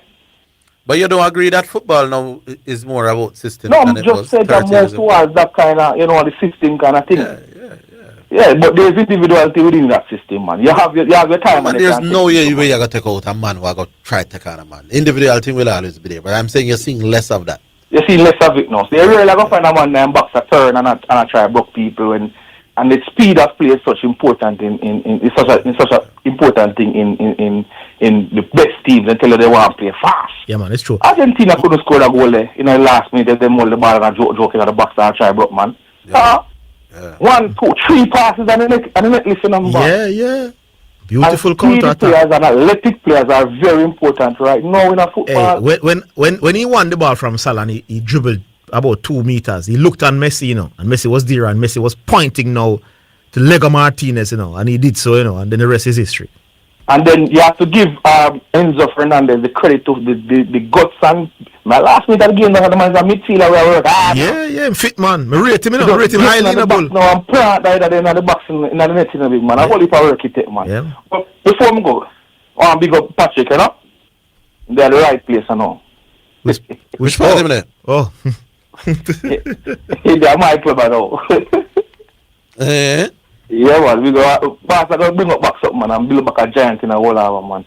He's also, I see a report to him, they're injured as well. So, a 2 program that the boss I go fix up back in a St. Catherine and launch it out, Big up yourself, bro. Yeah, man, it's who course in St. Catherine. To remind the listeners now. Sit me again, you see there's Casey. Yeah, man, Vassar Reynolds. Hey, but you hear about the changes to the schoolboy football? You know, I hear it, but I don't understand it. Them go, the smaller teams, so the seeded teams, will wait. Will wait on the non-seeded teams in the second round. So the Manning Cup will be starting. I don't remember how many groups of 5 it is, and then the top 2 teams will advance through to join the seeded teams in the next round. So it come like. But that means less games to the big teams. But what they have now done is bring back the big teams in Ben Francis and apparently Walker Cup. So they add back those games. So you're going to play Manning Cup. Walker Cup then. You're going to play Manning Cup, Walker Cup, and the other one, the other big one. Oh, then catching can't no more Walker Cup then. So instead of, you remember the concerns from the small school was that we're going to play far less games and we can't work with the tier 2 thing. So what they've done is say, all right, you're going to play amongst yourselves, and then if you are good enough. So it will eliminate the argument that, which is true, I could be a very good team this year and be a bad team next year, or I could be a bad team this year. So that going to eliminate I'm stuck in our tier 2. So when you come this year, if you're bad, you're going to beat up everybody and join the big teams in the other round. So you also probably see this for next year. Exactly. So you're going to avoid the whole heap of 10 love and 13 and them something from them. So we're not catching Oberlin. No, we're not going to see catching versus Oberlin. All right, well, boss. All right, big up for the surgeon. Yeah, man. Cool. Big up. All right, so we heading towards the finish line. Just about 20 minutes to go. We go back online. Hello. Hello. Yes. Man, afternoon. Good afternoon. Man. Yeah, I want to give my take on the match yesterday. Yes. Is my brother from Mobilis? Yeah, man. I want to pick a good advice. Yeah, man. Yeah, man. Yeah, man. I say, Zidane. Yes. You see, all I want to say, a robbery go on. They fall in 2 categories. It's either them have a bias or them don't know to interpret the laws and the rules of the game and overwork. Yes. You understand? Because man, I say, a way down the line and after the goal, them call it back. VAR is there to pick up the error where the referee never see. That leads to a goal. You understand? Because if it didn't lead to a goal, then VAR wouldn't check it, So they would just play. It. You understand? VAR is there to rule out the clear and obvious error where might affect the game. That's why them come in with all the corner rule and all of them. Yeah, they don't want to take it a corner that they didn't deserve. Exactly. Similar to if the sequence of play where handball was involved. You understand? They would have ruled it out. So, man, we have ball, some fans where for them team gone home and them want Argentina to go home too. Or them, some man when don't really understand ball game and know how ball game go. Yes. The shirt pull. Zin, the man are going at the box. My boy, the McAllister, well on panning shirt. Well on panning shirt for a minute, Yes. The ball feel it. And the ball start one play acting and exaggerate. Like, if the man has spread out in leg and drop like the earthquake happen. Yes. They exaggerate the thing. So, people say, VAR not check it. VAR naturally I go check it, Zidane. VAR naturally I go check it. And if them find an error, they might say, Mr. Ref, go look on the TV screen. So. Salah tackle. The ball, Alvarez. Brilliant tackle. Was he read what Salah wanted to do and want it nicely, man? and touch with the ball. Yes. And when I feel Salah feel for the ball, you know, and Salah feel for the ball and feel put back up on the man. Yeah. That's not fault that a man to play ball and know. No, to be fair, they're not talking about. They're not complaining about that one. The sensible people not really complaining about that one. What they wanted to show is the review of the McAllister incident. McAllister, I don't know, blatant. McAllister pull him shirt, you know. Yes. But my bonnet. Was it a firm? Yeah? Was a referee told me that, you know, if it's a slight hole, you know, they don't call those, you know. If it's a firm pull, yes. You know when defender ball a man a run and the defender just hold him shirt just with two him out. He hold on him shirt, you know, and then him let him go. And when him let him go, him drop, you know. Oh. And when him, if you watch it closer, when he let it, he spread with him foot and go on with one player acting. no foul in it, madam. Yeah. You understand? So I just some biased people don't really know this. And you're not a big Messi fan, you know. Me know come you come round now to Messi, you know. No, but no man, a long time Carla, Messi, man. Me no agree with you only biased people. I say, boy, we want the officiating to be more consistent. Me not say conspiracy, but some of them something that, like all the incident we are talking about now. We want to know that we're not just one who's a Vara check, you know. We want to see that they are checking.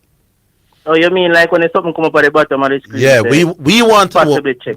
We know what when we complain to a police officer, for example, and him say him check. Yeah. We want no say you check. We want no say you are checking that just like how you check some other things. Yeah. That's true. We understand what you are saying. Because otherwise, some things where you can't say you check and no make a decision either way. For things like that will lead to a goal. Make we know say you check. We'll accept your decision one way or the other most of the times, you know. But just let us know that things will lead to goal, you check everything. And then right. Yeah, but some of the things that people are complaining about, like some fouls we not give all of them something there. You have something in football where it's just a natural coming together where not intentional. It wasn't malicious. Yeah. You see Messi when tapping in ankle, the ball just change direction for him and Messi try to go with him, you know. And in his stride, you know, and the man just put the tangle up and him catch him. Yeah, that's why I get a yellow card, Yeah. But no intent no in it and no malice no malice no in it. But man, when you play a ball and you're holding the line. You're holding the line, big baller. Are you? Alright, go on now. Yeah, we're coming back. We'll take a break.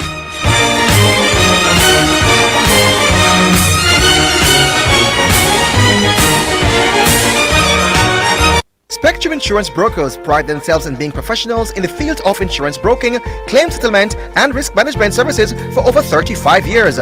We offer a wide range of insurance services including motor, property, liability, accident, life and international health for individuals and companies at competitive rates. Call 926-3572 or visit 7.5 Haining Road, Kingston 5 or shop number 3 James Plaza, Mandeville. Call 625-6804 or visit online spectrumjamaica.com. Spectrum Insurance Brokers, setting the industry standards.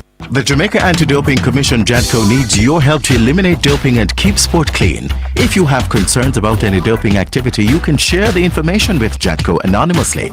The information you share will be treated with the highest level of confidentiality. Make the right call if you see something, say something. Protect clean sport. Protect our legacy. To report doping activity, call 888-429-5232 or visit the JADCO website at jadco.gov.jm. A message from the Jamaica Anti-Doping Commission. You're listening to Omega Radio, broadcasting live. Omega Radio, Omega Radio, Omega. You're listening to Jamaica's first and number one daytime sports calling show, The Sports Desk. Yeah, back with you, boss. Yeah, my boss. So I say, a man to understand, say, some I tackle them, you have a natural coming together by virtue you play football, where some certain things, the referee will see and say yes, and not necessarily foul that. But you see, intent and malice, there's a difference. But people when you play ball, them not going to know them thing there. You understand? So, it come back round to Zidane, you see, you say Champions League and World Cup. World Cup now, yes, it's a big man ball game. So certain things where referee a call for in a Champions League, he never call for in a World Cup. Time to say man play with more passion and more intensity and anything there. You understand? As we talk about that, you still a say better ball game player a Champions League. Yes. You still a say so? Yeah. We have to clear up on that for a different day. But when we want to clear up on you now, where you say the market value on a ball and a go up cause a World Cup. No, I never. You still support? I never you said. Still support? No, I never said any such thing, boss. I said teams. Listen to what I'm saying. I said teams no longer use the World Cup to determine if they're going to sign a player or not. But if a baller come a World Cup and look good enough, he say in market value go up and more team will come interested. Yes, if he's already a known player. So some player when they on the radar. No man, they know no man. It's not like one time. So you're unknown to them. They don't know of you. It means that you're not of real quality. But they see at the World Cup and you look brilliant. They're not just going to get up and just buy you for 80 million pounds, you know. They have to take they're going to get films and videos of you to look what you do over a general basis. So yeah, your World Cup will open their eyes to the unknown. But the known players, man, they're not going to use the 7 games, man, because they know they want you for 38 games in the league plus Champions League. So you might be good over 7 games and they will see you come out. So what they do is look at the World Cup and say, but then they want to see over multiple games. So they do their checks, man. It's not like one time when they didn't have the opportunity to check. So once they see you at the World Cup and you look good, they grab you. But all right, for example, the Egyptian player will get injured. We run for Argentina yesterday. Yes. You know, if he say teams are going to come interested in our time now. Yeah, but they're going to check to see how good he is generally. They're not going to use that one game against Argentina and say, "Oh, I'm great," because they know that that's just one game. If it was 40 years ago now, and they do have the films of what he's doing regularly, they might just say, "Yeah, World Cup this Argentina and destroy," because he was brilliant, and they would have signed him. You understand the point now? Zidane, look big up yourself. All right, my boss. Back on line. Oh. All right. We have just about 10 minutes left to come. And has been a very busy program since 1 o'clock. We have hardly had the opportunity to catch our breaths based on the number of calls, but you can still do so. The machine, I don't know if you're trying to text in, but the texting machine not functioning so boosted right now, so we probably won't be able to get in any texts. We apologize to those who would have been sending texts. So we still invite your calls for the next 10 minutes or so. If you call now, you should be in the system pretty much right away. As we go down towards 4 o'clock. 615-2841. I suppose we could take the opportunity to talk a little cricket in between the excitement of the World Cup. So West Indies would have won them first series in 3 years against anybody at all. And them first series win against Sri Lanka since 2003. Centuries for Shea Hope, centuries for Justin Gray. By the way, Shea Hope would have now scored 3 centuries in his last 5 test matches. So we have to big up Shea Hope. When he was not doing nothing special in a test cricket, we pressure him. But when the facts change, any objective mind will change. He's now showing the quality that people always thought he had. But now it's not just potential. He's showing that at the test level, him can go on with something. Granted, flat pitch down here so.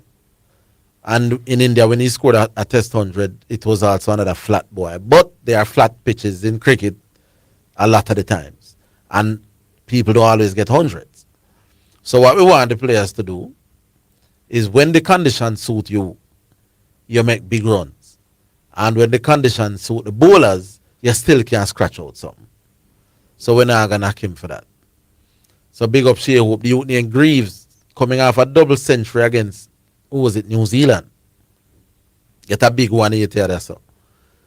And then Django scored a double 100. So I don't know if it's saying something about West Indies batsmanship getting better.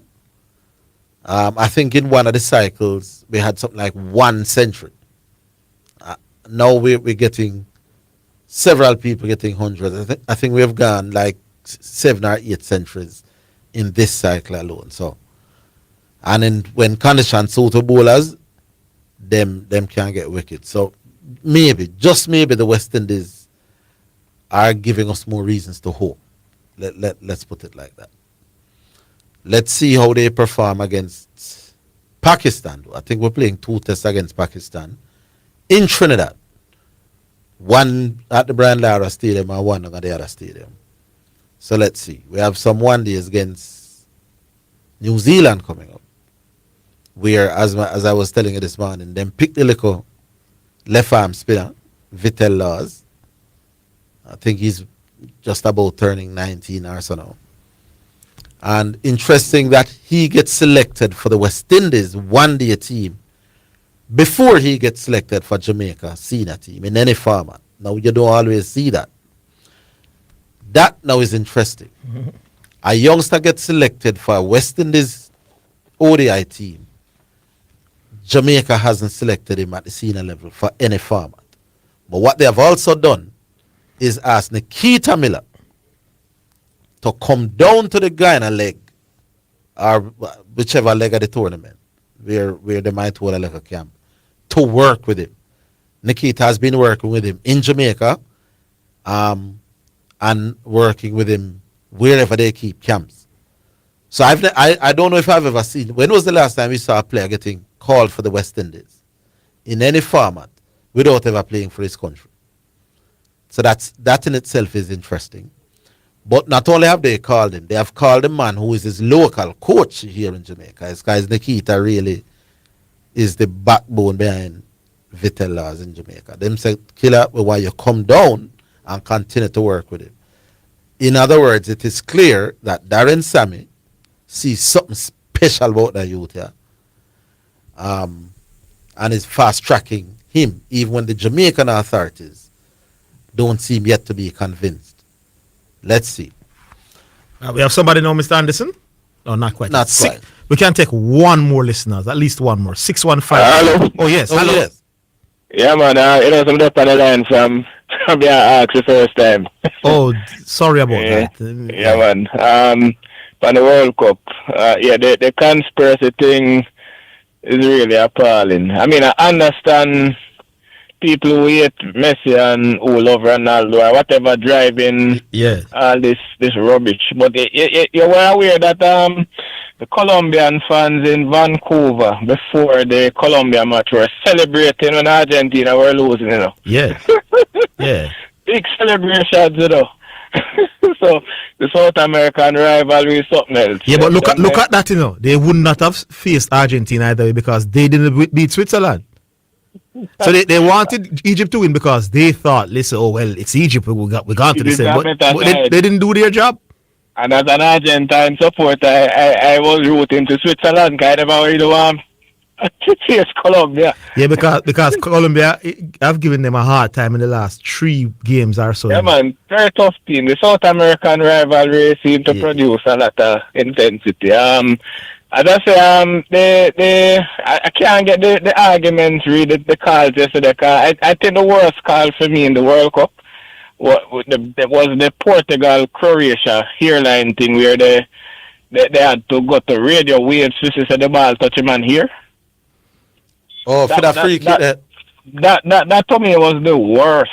The worst. You know if that was Argentina, you know the place would have. I don't think it was. No, but it's the first time I've seen something like that. I've never seen they use radio waves. They want to hold them. No, say that touch him on the ball. Touch. Yeah, when they can't even see it clearly from the camera, so the ball touch him on. So then say, boy, it could be a hairline or whatever, but the ball register a sound wave. Yeah. Worst call that me ever see. That definitely, because that you know, so that rule never all that clear read the technology and the ball. So you think that was the worst call in the tournament?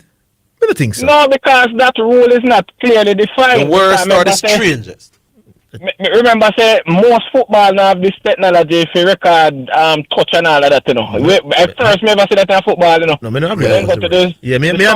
Me understand. It's like a cricket thing, like them looking for snicker to see if it find anywhere it means to know if it touch. But as I say, from the camera, you cannot see it. No, you're right. You can't see it on the replay, and then them go to this.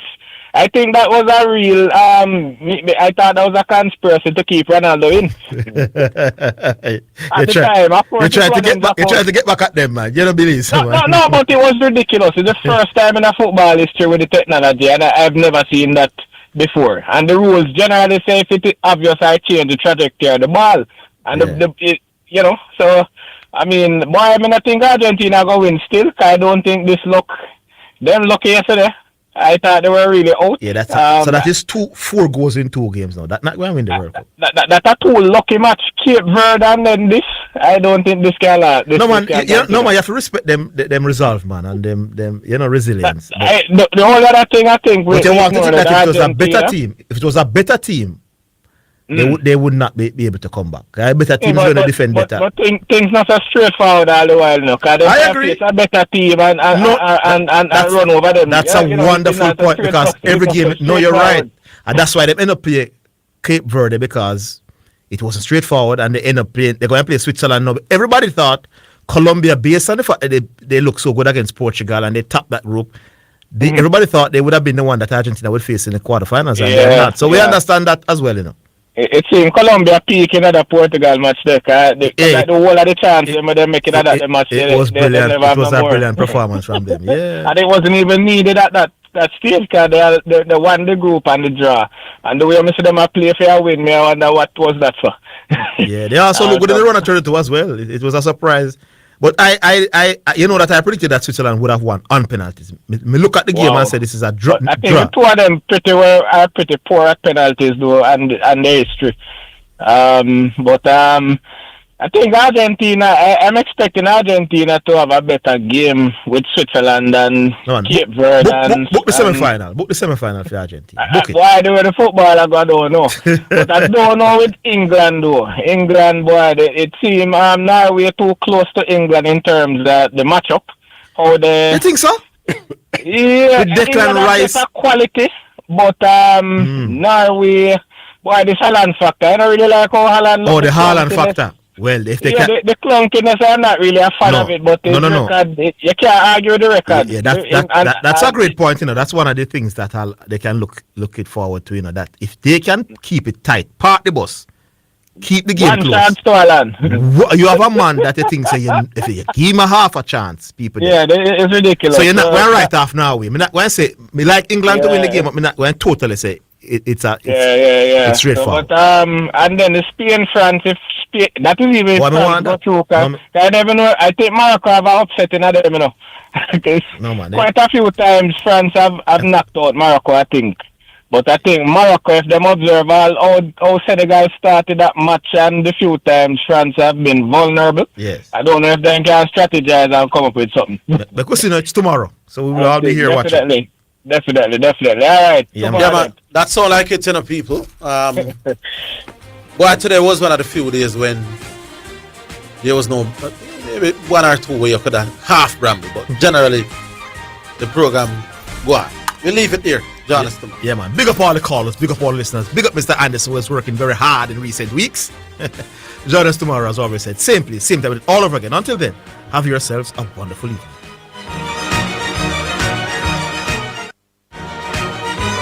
That's the Sports Desk for today. Remember to tune in and participate on the Sports Desk Mondays through to Fridays 1 to 4 p.m.